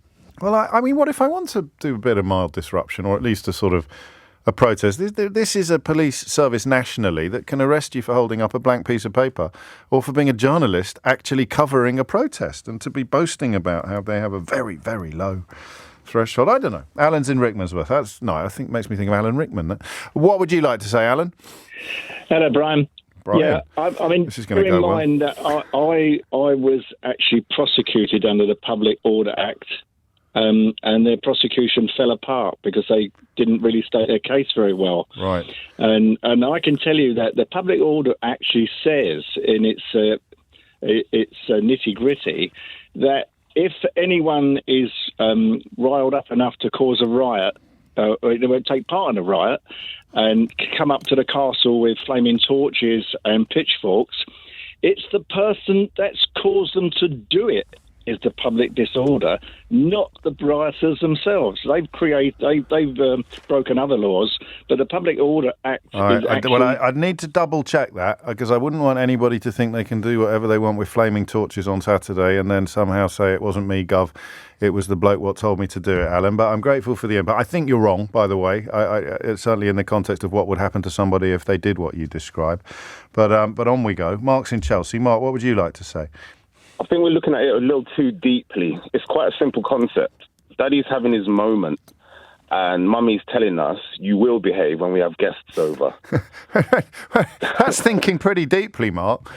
No, it's just that tweet. But what happens? How hard are you going to hit me if I don't behave? Well, that's totally dependent on what happens. Well, I can only go by the language that you're deploying when you talk to me about having very, very low tolerance for disruption of any kind. Sounds to me like I'm going to get hit pretty hard. I can understand that people are going to be dragged away and removed very swiftly. And what's the threshold? I mean, for holding up a blank piece of paper, do you think? I'm sure it won't be that, but you will be watched. Well, it's happened before. How can you be sure? Because eyes are on us. So it's not going to be a case of, okay, well, we're just going to go heavy-handed like that, but you will be dragged off.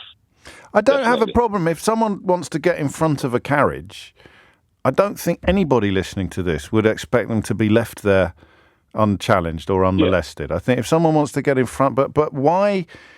And also, nobody who's thinking of getting in front of a carriage is going to be put off by this rhetoric, are they?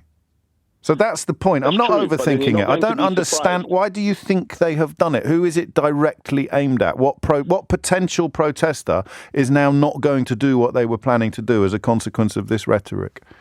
I think it's just so it doesn't come as a surprise. Why aren't you going to go heavy-handed on someone? You saw what happened to that woman at the Sarah Everard vigil. She was treated like a terrorist. No one's going to be surprised if the police go in like stormtroopers on Saturday, are they? No one who's had their eyes open for the last 5 years.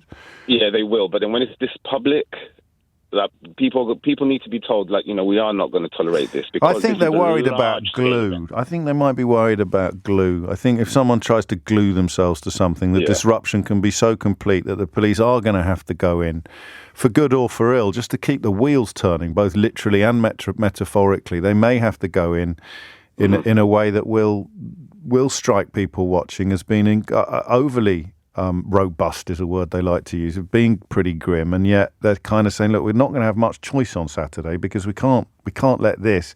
Then, of course, the security risk as well is increased exponentially if the schedule isn't followed, if the carriage doesn't make its way down the path that they're trying to make it way.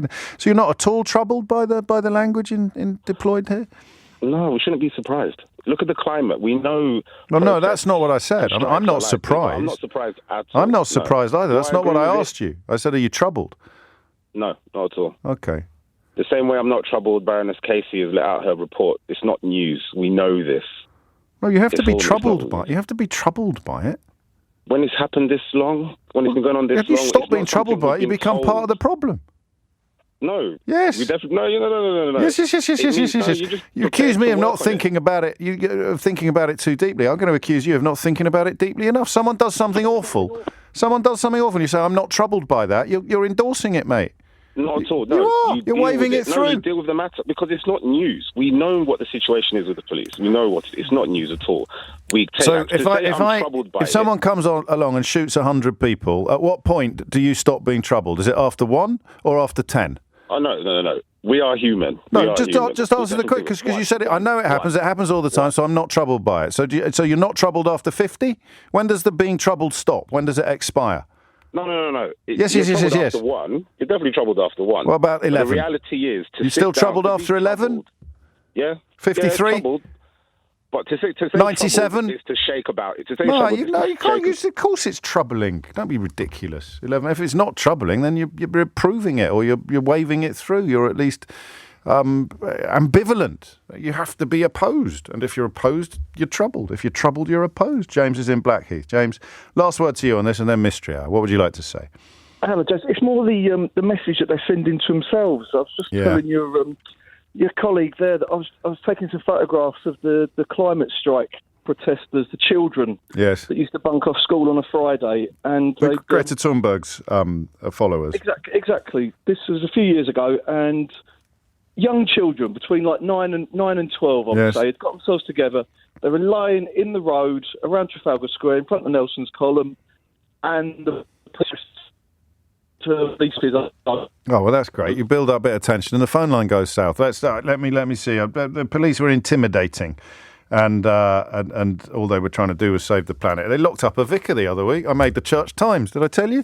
Quote of the week in the Church Times. If they're locking up vicars for trying to save humanity, that's quite the look. But that's sort of Braverman's Britain, and the calculation is that it's not that enough people in the country like it, but enough people in the Conservative membership like it. The more obnoxious she becomes, arguably, the more popular she becomes with the membership. It's known in the trade, I believe, as the Liz Truss tactic. You might be alienating huge swathes of the population, everybody with any vague semblance of decency or a moral compass or even religious values, but Conservative Party members will be lapping it up like there's no tomorrow. Go and bash a few heads in. Go and confiscate some racist dolls from an Essex pub and then complain about the fact they got confiscated or that too many police were sent, and be vile about refugees, and you too could be the next leader of the Tory party. This is LBC from Global, leading Britain's conversation. Mystery Hour with James O'Brien. I don't think anyone says my name with more enthusiasm than that chap at the end of the Mystery Hour. If only my name was said with that sort of enthusiasm in a few more circles, my life would be complete. And as Keith points out, he's getting paid. 4 minutes after 12 is the time. Mystery Hour is upon us, your weekly opportunity to achieve the sort of satisfaction not ordinarily available anywhere else on your radio dial. What do I mean by that? Well, wait and see. If you're new to this, you're in for a bit of a treat. If you're not new to this, then you will know that you are in for a bit of a treat. You ring in with a question and somebody else rings in with an answer. The only rule is that you're not allowed to look anything up. It rather just spoils. I mean, what would be the point of doing this if you could Google everything? It would just be ridiculous. I mean, I used to give you a slightly pompous account of it being a celebration of illumination and education, elucidation. It is, but it was invented largely to fill an hour on days when there was an election. And it proved so popular that we've been doing it ever since, every single Thursday. And there it is. I have a prize for you if yours is the best contribution. It's entirely up to me. And therefore, no quibbling. The terms and conditions are at lbc.co.uk, but there is a fresh Mystery Hour board game on its way to my favourite contributor of the day. I think that pretty much covers it. If you want to buy your own copy, then mysteryhour.co.uk is probably the best place to go, although, of course, it is available in many prestigious retail outlets as well. I got distracted there. You could probably tell because Julian Epsom sent me a lovely text, and it's too complimentary to read out. But I want you to know that I read it, Julie, and I hope you're feeling a bit better. And it's really means so much to me to know how much the programme means to you. That's a really, really lovely thing. Thank you. And yes, I look forward to Mystery Hour as well, a little bit more than is perhaps entirely healthy, Julie. 5 minutes after 12 is the time. Dean's in Shoreham. Dean, question or answer? Hello, James. I've got a question. Go on. Why does nobody make mouse-flavoured cat food? Oh, come off it. Who put you through? I'm not going to fall out with you because I'm in a very, very good mood. But who decided that was an acceptable question for the super popular food? I want to know. I want to see hands up. Whose idea was that? Your producer. Right. Okay. Because you see, when I've had cats all my life, and the tin has lamb or beef, and I've never. I think we're familiar with cat. We're familiar with cat food, and they also like catching mice. Yeah, I've never seen a cat hunt down a lamb or a cow. No. All right, I'll put it on the board. Let's see how we get on. Billy's in Hackney. Billy, question or answer? Question, please. Carry on. How is it possible, either scientifically, psychologically, or logically, how is it possible that I can identify, a lot of us can identify, whether someone's black or Asian when they're talking, but if we don't see them, like on the radio? It's happened many times, and these are people who are born and brought up here. This could be someone this could be someone in my school, where, we're all born and brought up in the same environment, but when we talk, and we've got our eyes closed, we can tell that person's black or Asian, even though we're all saying the same thing. How is that even possible? It's not always possible. Many a times. And that happens especially on the radio. What's your ethnicity? Do you mind me asking?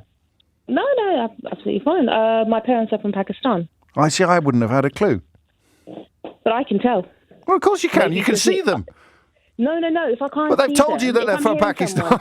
I can't tell that your parents are from Pakistan by listening to you here. You can't say it, but you can't tell, but I can. So when I listen to the radio, what do you mean you can tell? Of course you know where your parents are from. They're your parents. No, not me. No, not. Where are my parents from? I don't know. Well, I thought you knew. I thought you could tell just by listening to me. No. I said Asian or black. Let me start again. A quick question. How is it possible that I can tell that someone is Asian or black? I'm not talking about which country they're from. I think it's obvious. Because of the way they talk. No, because we're all born in the same... but we're not. We don't grow up in the same house, do we? No, but they're... So you're picking up linguistic rhythms from your parents? No, I'm not. I don't sound nothing like my parents. Well... But I can tell when I listen to radio and someone makes a strangely aggressive exchange, this. I understand the question, but if I had grown up in your house with your parents, I would sound like you. No, you wouldn't. Well, not necessarily. I mean, you might, not necessarily. Well, I would. don't sound like my parents. Okay. So if you'd grown up in Newcastle with Geordie parents, you'd sound a bit Geordie. No, I'm talking about Geordie. I'm not talking about... So what do you think the answer is then, if it's not just... No, I don't know, but the thing is... Well, I'm giving you a really good answer, and you're being oddly dismissive of it. Oh, no, apologies. No, you don't have to apologise. I didn't mean it like that. What I meant was I can tell on the radio and listen to people, and when they mention where they're from or whatever, and they give a background story, and I think, well, I kind of knew it. Yeah, but I can as well. I mean, with some callers, there are words that are pronounced a certain way. There are slight accents. There are rhythms of language, but it's obviously been learned. So then the question becomes, where was it learned from? And the answer will be, when you learned language, you learned it from people who have similar intonation, and it will be milder. If your parents have, for example, quite strong Pakistani accents, they would have been diluted by your exposure to other accents from other friends and school and even other family members. But I don't think it's a massive mystery, is it really? Any more than why regional accents exist? This is something I've noticed for many years. I agree with you. I'm not disagreeing with you. I'm surprised you're disagreeing with me about the fairly obvious source of it. No, I'm not. You're breaking it down as in where someone's from the same country. I'm talking about. No, I'm not. From the house that you come from, and the way the people in your house speak. And the more diluted it gets, the less distinctive it becomes. So you could say Asian or black, whereas if you were actually speaking to their parents, you might be able to identify Indian or Pakistan or Bangladeshi or even which Caribbean island someone had come from. But it's diluted with each generation so that somebody listening can just make a much broader guess at or where someone's from. You might have a point. Well, you're just a bit begrudging, Billy. I apologise. Why don't they make mouse-flavoured cat food, eh? I have no answer. Both questions are on the board. Both questions are on the board. But I think that at least the answer to the second one is going to be pretty close to what I said. We shall find out. Gary's in Ilford. Gary, question or answer? It's a question, James. Nice to speak to you again. And it's a genuine question that is weirdly related to the last one. You'll see what I mean. I've always wondered the following. You know, when we kind of take the rise out of someone who's French and we say, "Hello, James, my name is Gary. It is nice to meet you." I've always wondered how the French... Sorry, that was terrible. That was really poor, actually. I know. You need to start. Do you want some advice on this? Yeah, go on. You need to start with a ho ho ho ho ho, and then it gets you in the mood. Of course, and it gets you in the mood to the. Yeah. But anyway, I forgot me You need that at the beginning. Go on. So I've always wondered, how do the French take the rise out of the English? In other words, do they do it in French, but with a kind of a weird sort of pseudo-English accent, or do they do it with a French accent in English? Do you see what I mean? I think I do. So do they go, "Oh, I am going up the apples and pears," and eating weird bread? Like, would they do like try and do a Cockney? Usually a Cockney accent. Certainly when Americans try and do it, they'll usually do Australian a Cockney accent. It'll come out Australian. Yeah, I quite like that. You know, they call us roast beefs. Did you know that? Yes, I did that. So I did know that. Yeah, it's in the similar ballpark, isn't it? I guess, but also when they do it, do they sort of say, in French, "Je vais up les pommes et les escaliers." Oh, I see what you mean. Les pommes, les pears. Oui. Poivre, les pommes et les poivres. Je vais. Sort of not franglais, but like engrais, if you see what I mean, like the reverse. All right. So do they do an English accent but French language? Yeah. Or English language and English accent. You'd have to do the English language and the English accent, wouldn't you? I guess you would, but we don't, when we do that, if we don't speak French, if you don't know French, you would say, okay. You know. I don't know if I need to apologise to any French listeners, but I'm going to cover my back on this one and apologise. I'm very sorry. My huge apologies to French listeners. But no, I like the question. They may not do it. They may be more mature than us.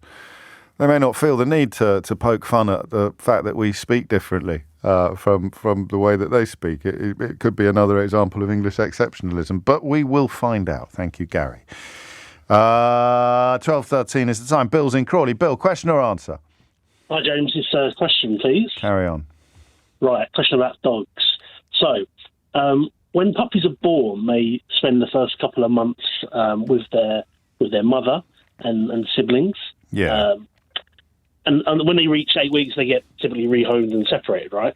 So what I want to know is if, say, 6 months down the line, and the dog is down the park having a sniff of other dogs, would the puppy sort of recognise, for want of a better word, its mother or its siblings if they were to just... Oh, this will be easy. This will be into easy. each other? This will be easy, won't it? Because we'll have dog breeders or something, or siblings would be interesting, because our little dog was quite a fancy one, needless to say.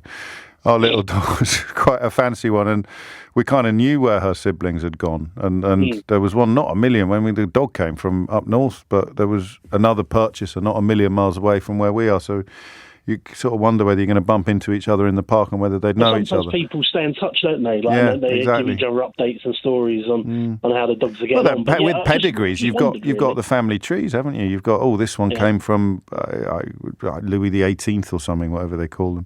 Not my dogs, anyway. I'd be surprised if there wasn't some sort of... but also, how would you know? We're talking about a species, Bill, that routinely sniffs the bottoms of complete strangers. So how would they demonstrate recognition of a parent? I reckon there's been some sort of scientific study on this. Do you reckon that there has been some sort of scientific study? From my knowledgeable position, I reckon there's been a study, and someone out there is going to know. But how would they measure it? In the same way that they measure if a monkey recognises a picture of a banana versus a... But do they do that? I don't know, do I? But you're poire. It's poire, not poivre. It's pomme poire. Up the pomme poire. Sorry, I'm going back to the previous question. I wasn't too sure about the question, to be honest. No, I like the question. I'm wondering about how you would know that the recognition was on a higher level. And I think the bottom sniffing becomes pertinent at this point because they're pretty intimate with complete strangers, dogs, generally. Over to the listener. Hopefully more than one. 12:16 is the time. You're listening to James O'Brien's Mystery Hour on LBC. Mystery Hour on LBC with James O'Brien. It's 19 minutes after 12. You're listening to James O'Brien on LBC. Whiskers, David tells us, tried to introduce a mouse-flavoured cat food, but unfortunately the cat responsible for catching the mice kept eating them and was sacked for gross misconduct. That's from Dave in Wimbledon. I think I bit Dean's head off a little bit too enthusiastically with that question. A bit like a cat with a mouse. So my apologies to Dean. I will put that question back on it's not a proper question though, is it? Why don't you have mouse-flavoured cat food? But it got asked, and it's impolite of me to be ungrateful for people kind enough to ring in. How do you know from someone's voice the ethnicity of their family? Asked Billy. I think I've answered that one, but I've left it on the board in case I haven't. How did the French take the mickey out of the English? Asked Gary, in the way that we do a sort of hello style accent, a berm. There's a berm. And can a dog recognise its mum? 0345 6060 973. All of those. Olivier, there's a clue. I wonder which question Olivier is going to be answering. We shall find out shortly. He's in Reading. What would you like to say?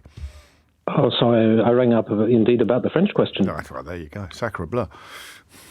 And so the French, they are far more sophisticated than the English. They are not needing to laugh at the English. The English can laugh at themselves, huh? Well, we're pretty good at it. Getting worse with every passing year. But you must take the mickey out of English accents. We absolutely. It does happen. It probably happens less than the English do of the French. Yeah. But yes, there is absolutely a... Can you do it? Would you do it? Can you do it? Les Français aim rigoler of the English. So I don't know what rigoler means. Laugh at. Oh, okay. So, but do you do an accent? Do you do like a rubbish Cockney accent when you do it? Not particularly Cockney, just a standard British person trying a French, but exaggerated, basically. Yeah, fair. So it's the same as what we do. Pretty much. But just slightly the other way around, and not as often, because you're probably not as culturally fragile as we are. Round of applause for qualification is French. Even I can work that out. Round of applause for Olivier. I always think of Dick Van Dyke when I think of rubbish Cockney accents. Everyone does that, right? Whatever your age is, because even if you've watched the more modern iterations of Mary Poppins with Lin-Manuel Miranda, you'd still be familiar with Dick Van Dyke doing it. Andrew's in Dorset. Andrew, question or answer? It's a question, please, James. Carry on. So I'm wondering which, if any, of our internal organs are able to feel pain. What? Wow. A bit of a strange one, because I remember learning that the brain cannot feel pain. There's no pain receptors in the brain. No. So that's why you can do brain surgery and that kind of thing. Really? I've not heard that before. Well, yeah, I mean, a kidney stone. You know about that, don't you? That's and like a stomach ache or pancreatitis, like you do get pain in those areas. But I'm wondering if it's heart attack. Actual. Never felt one, so I don't know what that's like. Well, they really hurt. Right. But I'm wondering, is that the muscles around the organ feeling the pain in, or is it the actual organ? Is it pain receptors in the organ itself? It's like not. I mean, there's probably going to be lots of different answers for lots of different organs, aren't there? Well, that would be an answer in itself. Can any? So I guess just can yes, any? Some any organs of them? can. Well, I think you must be. I mean, a kidney stone. That's not going to be the muscles. It's in the middle of the kidney. That's why you're in so much pain. I don't know why I'm speaking so confidently about a biological matter.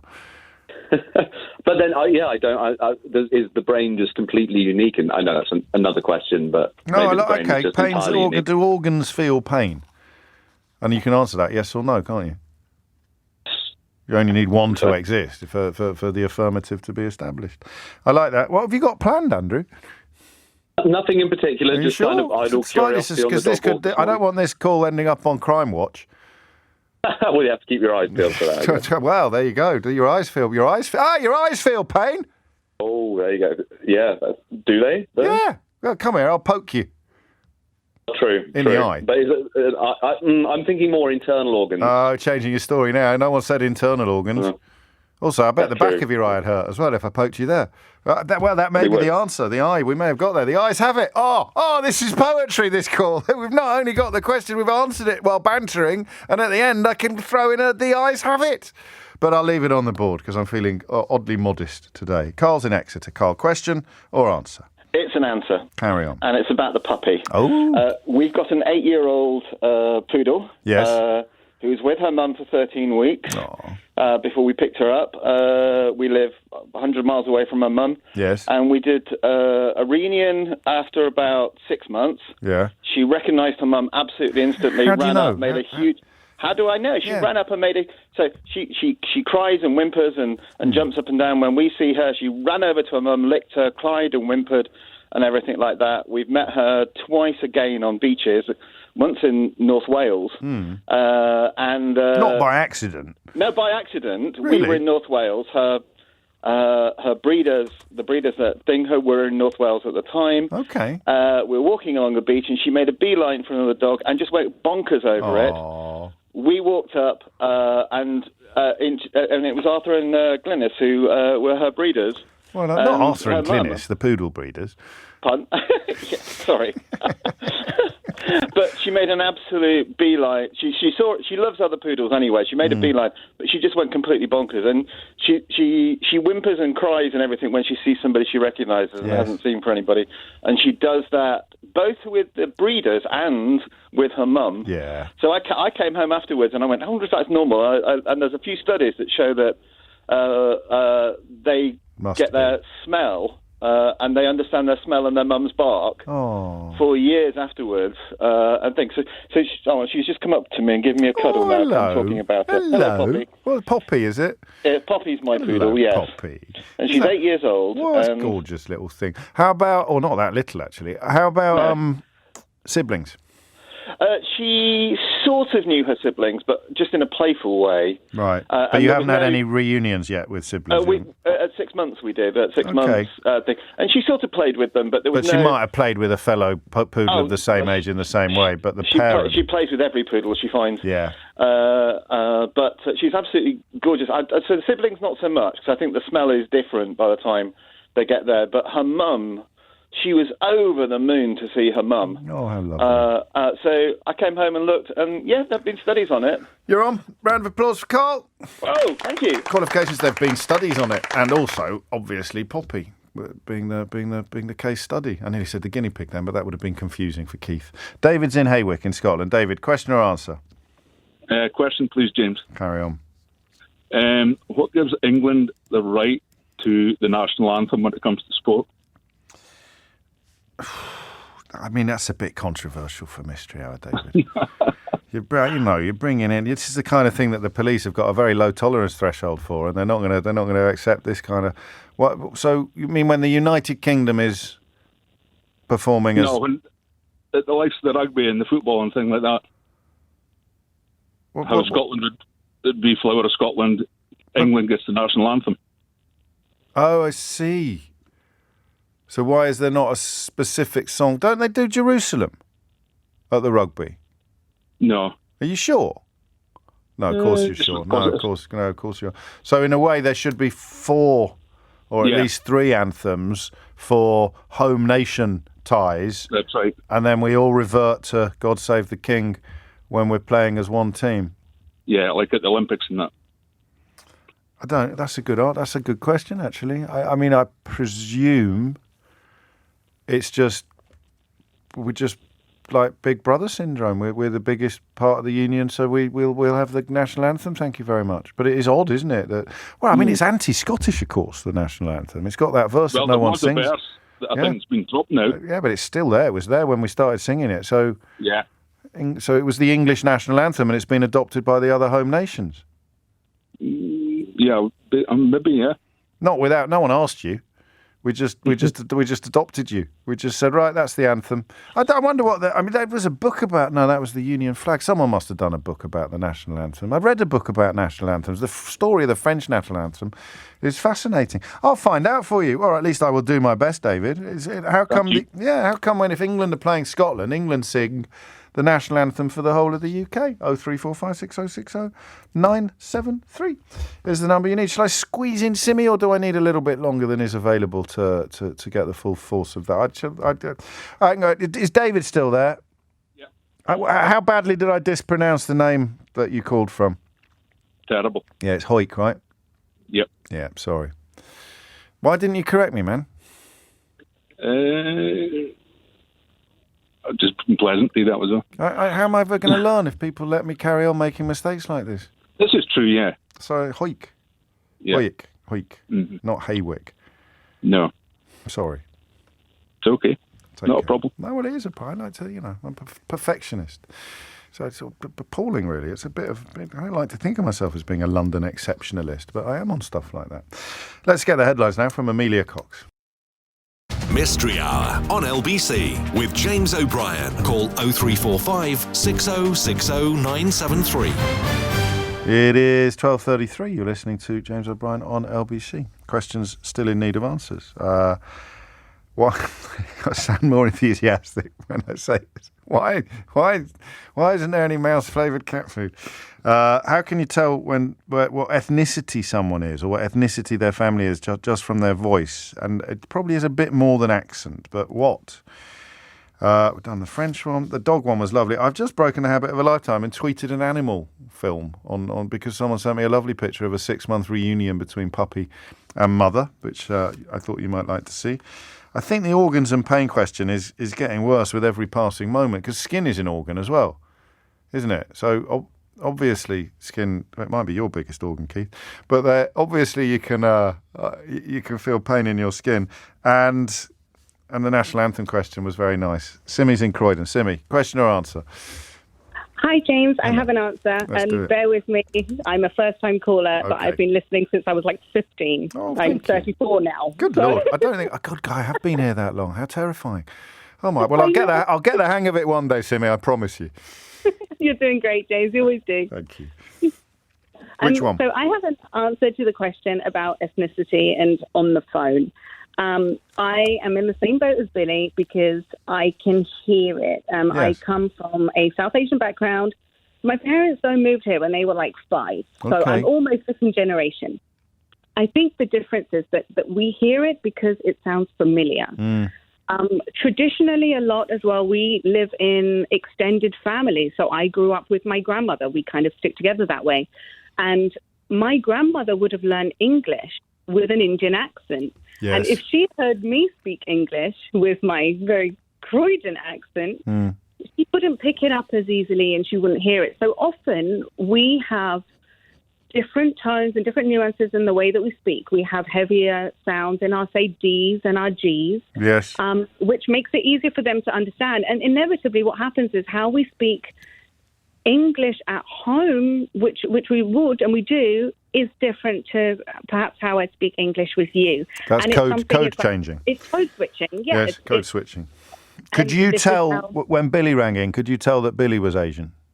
Even before she explained her question, You could, straight away. Yeah. And she presumably can tell that you are. So it is a form of sonic osmosis, isn't it? You're absorbing and repeating without even consciously being aware of it. Because I wouldn't know that you were or that Billy was, but you would just recognise it in each other.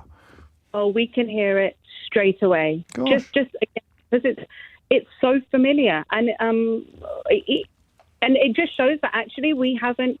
If we can tell the difference, it just shows that I don't speak English the same way as perhaps my colleague Katie does. That's born here in Bromley. So. Right.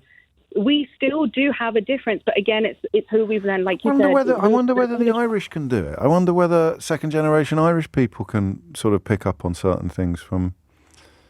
I reckon the concept's the same. I would have thought so. It's still, especially, it can be a very strong accent as well. And the second-generation Irish, although they speak with an English accent, have picked up little idiosyncrasies, linguistic idiosyncrasies that they deploy when they're talking to their parents. Oh, I love that. That's a lovely answer. I mean, you've not got any qualifications, though, have you? I'm just brown, James. Round of applause. Does that count? It does now. Thank you. 12:37 is the time. So more than accent, which is what I went for, timbre and rhythms, and it makes perfect sense. But it does come from the parents. So I still stand by the idea that Billy was unduly dismissive of my answer.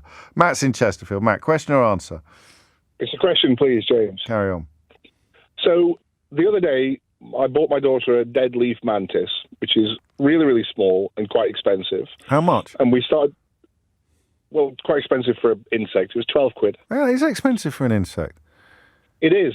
So therefore, we started talking about what happens if it gets ill.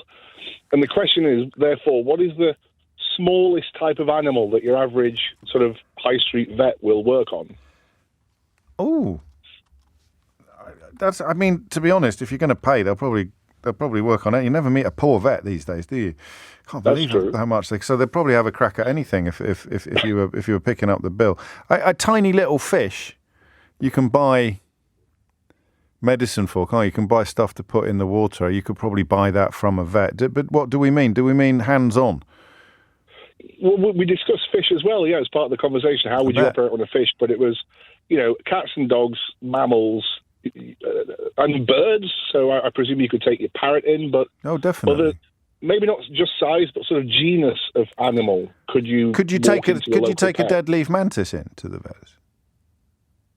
Well, I'd probably just buy another one, to be honest. 12 quid, isn't it? Yeah. Yeah. Well, just a vet can tell us. I don't know if there's going to be a definitive answer to this, is there? Because you could just turn up tomorrow with even tinier, with a ladybird and just say, it's lost a leg. Can you make him a little splint or something like that? Yeah, I don't know if it's going to be definitive. I mean, there will be arachnid specialist vets, but I suppose to try and get definitive is, my local Dronfield vet practice. What's the smallest you've done? I like it.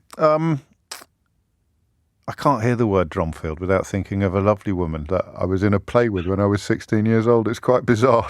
I don't know why, but the word Dronfield always brings. She was one of the nicest people. Anyway, I will find out for you, Josh. Thanks, James. You're on, mate. Mind how you go. 03456060973 is the number you need. Why? What's the smallest animal that a vet will deal with, or creature, really, because I don't know what the technical term would be. A dead leaf mantis, that's quite exciting, I don't know if you've ever looked one up, but they look like leaves. It's a clue in the name.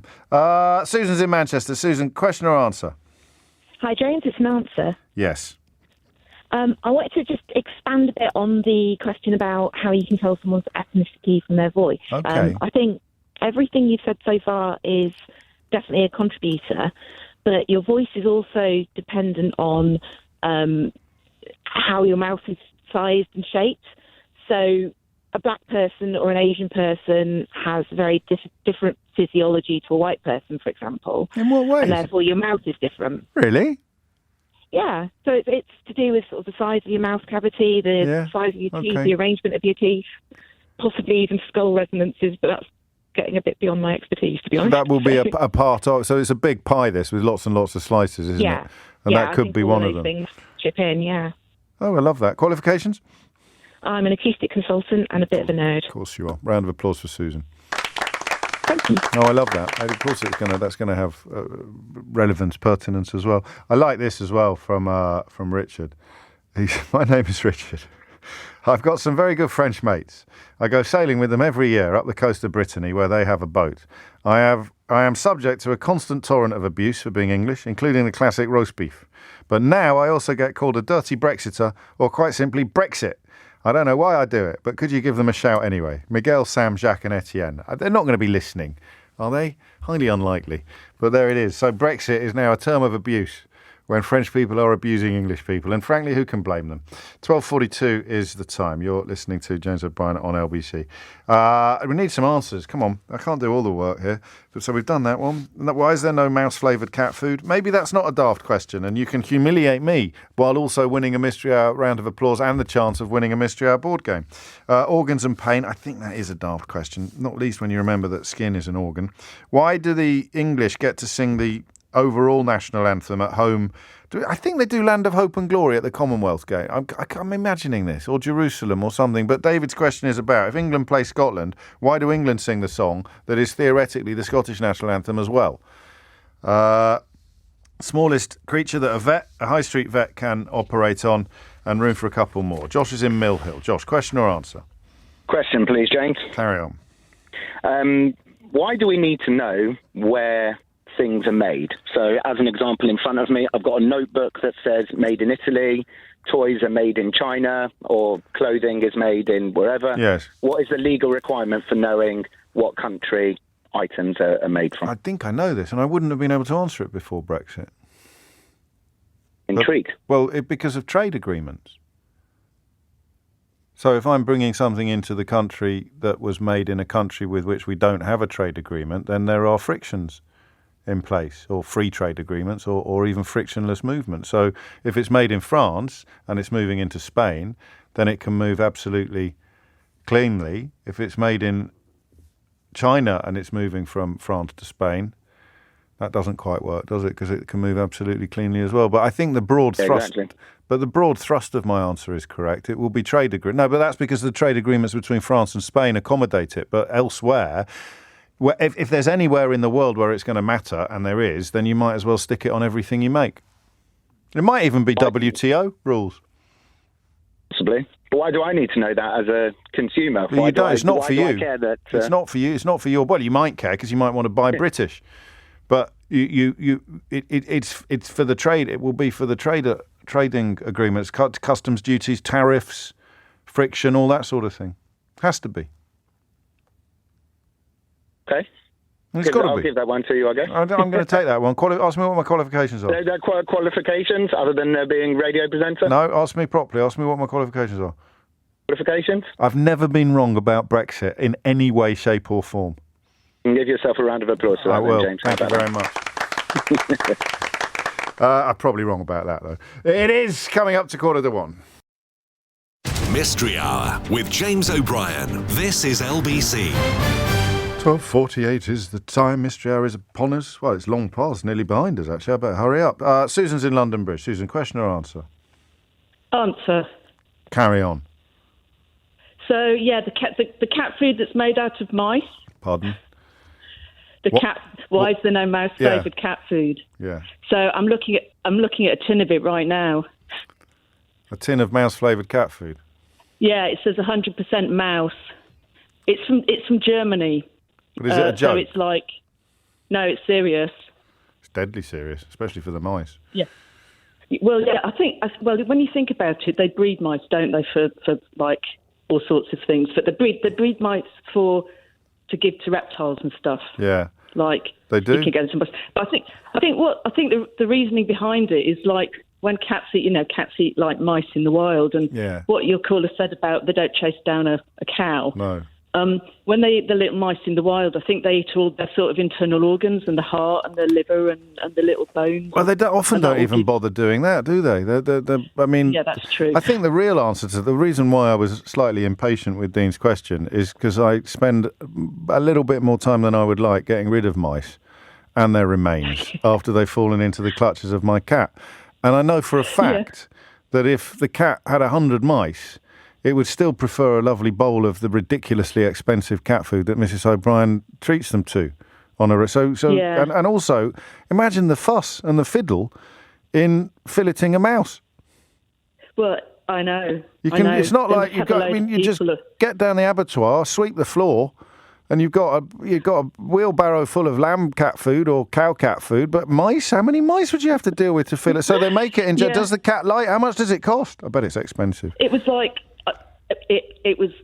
I feel so stupid. So it's £4 a tin. God, it's not cheap. I gave it to the cats. I said and it's they not just cheap. Walked away. Cheap. No, it's not cheap. Come on. That deserves cheap. It doesn't. That deserves more. Doesn't. Oh, I'm still smarting from spending £4 and giving it to them, and then they'd turn their noses up at it, right? They did. They sneered at me. I bet they did. I would if you served me mouse, and there's part of the answer as well. It's nice. Well, and I felt like such a mug, but I had to ring in and embarrass myself on I love it. radio. Well, you get a round of applause. So the answer to Dean's question is they do make it, but cats don't really like it, except possibly German cats. Maybe German cats like it. Maybe German cats it's an acquired taste. Could be like currywurst, but we know it's not cheap. I'm not letting that go. Qualifications, she's got a tin of it. What more can you ask? Have a round of applause. Yay. Thank you. Jessica is in Kings Lynn. Oh, big day on Sunday, Jessica. Oh, is it? I didn't know. What? Are you joking me? Big day. What do you mean? Kings Lynn versus Kidderminster Harriers in the playoff semi-final for the National League North. Oh, that's not my knowledge. What are you talking? This is the biggest. Not my area of knowledge, football. Sorry. This is the biggest thing that's happened to Lynn in probably since it got the Royal Charter. Oh, well, I'll keep an eye out for that. Yeah, all right. I can't come. I'm too busy writing my flipping book. Otherwise, I'd be on the train up to Lynn like a bat out of hell. Question or answer, Jessica? I've got some knowledge about one of the answers. Come on, then. I like your modesty. I like your natural modesty. I hope it's contagious. I could do with a bit of that. Carry on. It's about pain in the organs of the body. Yes. Because I've nursed palliative care patients who are known to have organ pain. And it's not because so some organs don't have many nociceptors, which are pain receptors. However, any area can have pain if it's got inflammation, because the body then, there's chemicals created from inflammation like prostaglandins, and they create pain. Okay. So any inflammation in any organ will can cause create you pain. These chemicals, so it doesn't mean they've got pain receptors because the brain's got less. But you can get pain from inflammation. And what about kidney stones? I don't know why I said that. I just felt at the time it was a very pertinent contribution to the conversation. Yeah, I'm not particularly knowledgeable about that sort of mechanism of pain. Count yourself lucky. I just know,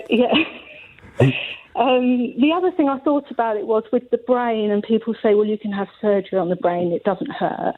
Well, actually, you're under conscious sedation, so you're receiving sedatives and pain relief anyway. So although you're awake and talking, you're not completely going to be in pain because you've got these chemicals, this treatment going on. Flooding your system, so you do. And I mean, if we were going to go binary on it, like yes or no, the skin is an organ, and the skin hurts. But that does have a lot of nociceptors, so that's known to have a lot of pain receptors. Exactly. Some organs have less, but do any organs have none at all? Not that I was aware of. And even if they did have none at all, if they got inflamed, it would still hurt. Because of the inflammatory chemicals. Because of the chemicals being released regardless of the receptors. It's bradykinin, cytokines, And that's a beautiful answer. Qualifications? I know you mentioned it, but let's formalise. I'm a nurse, and I've had to study things. You know, when pain's presenting in front of you, you have to study what's going on so you know how to treat it. Good for you. And I hope it's the Kings Lynn fans that need painkillers on Sunday, not the Kidderminster Harriers fans, Jessica. I'll keep an eye out for that. Who knows? Round of applause for Jessica, please. Thank you. Thank you. A lovely answer. 12:54 is the time. I'm getting quite a lot of abuse now, which I'm comfortable with. I'm very thick-skinned.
For suggesting that mice go cheap. Now, there's two things you need to know about this. Cheap is a perfectly reasonable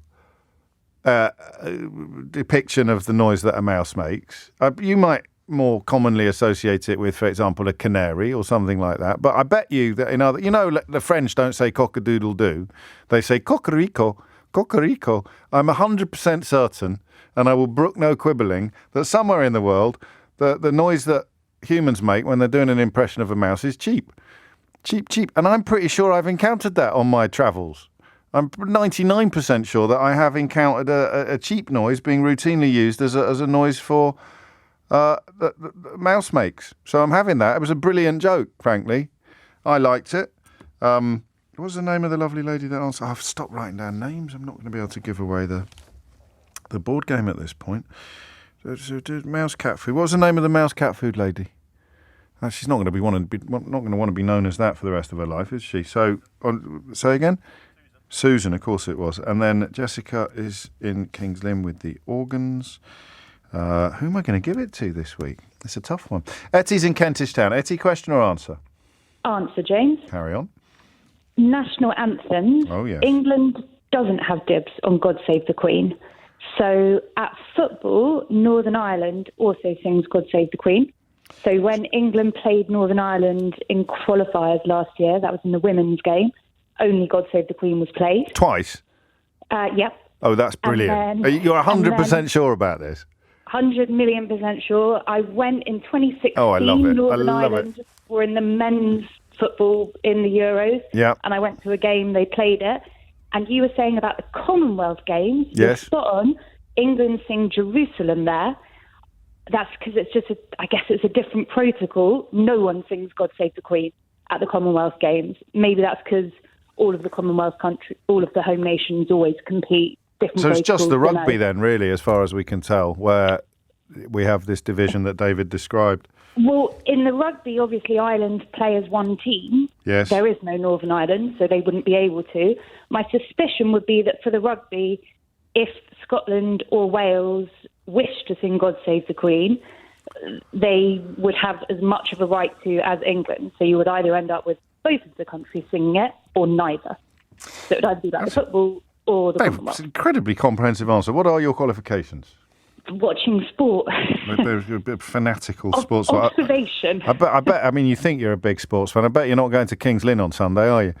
I'm not going to King's Lynn, but I should be listening captively on the radio. That's the spirit. BBC Hereford and Worcester probably have it, or certainly BBC East Anglia. I'll get out my 551 tickets we've sold already for that game. That's astonishing on the road for a club like Kiddie. Round of applause for Etty, please. Very nicely done. And thank you. And Sue's in Hounslow. Sue, here's the thing. What's the name of the mouse? Sue, can you remember the name of the mouse in the Narnia books? No. Reapy Cheap. Say the last syllable of that for me, will you? In your own time, Sue. Sorry, the name of the mouse, I don't know. No, it's Reapy Cheap. Reapy Cheap. Yes. There, I said it. Reapy Cheap. Thank you. Cheap, cheap, cheap. So stop texting me with squeak, squeak, squeak. It doesn't make sense. Question or answer, Sue? Answer. Carry on. Okay, so the reason products are labelled with the origin is to make sure that they get the right preference. Preference is where you have a trade agreement with other nations, and this all comes under WTO rules as well. Thank you very much. If you have an agreement in place and the label is there, you can identify the origin. Yep. The agreement may allow Rules you of to origin. bring your goods in rules of origin. Yep. It allows you to bring in your goods free of duty, but you have to pay VAT. And you can still bring your goods in, but if you don't have an agreement, then you pay the full duty rate, which makes your product more expensive. Yep. And you still no, pay there's the VAT. no country would ever do that, would they? Well, you said earlier you were doing an example of bringing Chinese origin goods via France or Germany. They would still have to provide origin because the current agreement only allows for European origin goods to come in as free of duty. Yes, but if you bring in Chinese origin via Germany or France, you will still pay the normal duty rates for Chinese goods. Indeed you would. Qualifications? Over 30 years of experience working in international trade, and that includes customs as well. Beautifully done. Big round of applause. Extra big round of applause for Sue, please. Beautiful answer. And that's it for, I don't know. I'm going to give it to Susan, actually, because she's £4 down on the mouse flavoured cat food. So this at least will put her up on the whole day. So thank you. I think that's fair, isn't it? If you missed any of today's show, you can listen back on Catch Up on Global Player, where you can rewind live radio or enjoy the whole show podcast. All our shows are there, all our video clips as well, and you can rewind live radio on Global Player. So download for free from your app store or head to globalplayer.com. Swarbrick with you at 4, Fogarty with you now. Thank you very much, O'Brien. Thank you very much, O'Brien. Thank you very much, O'Brien. Thank you very much, O'Brien. Thank you very much, O'Brien. Thank you very much, O'Brien. Thank you very much, O'Brien. Thank you very much, O'Brien.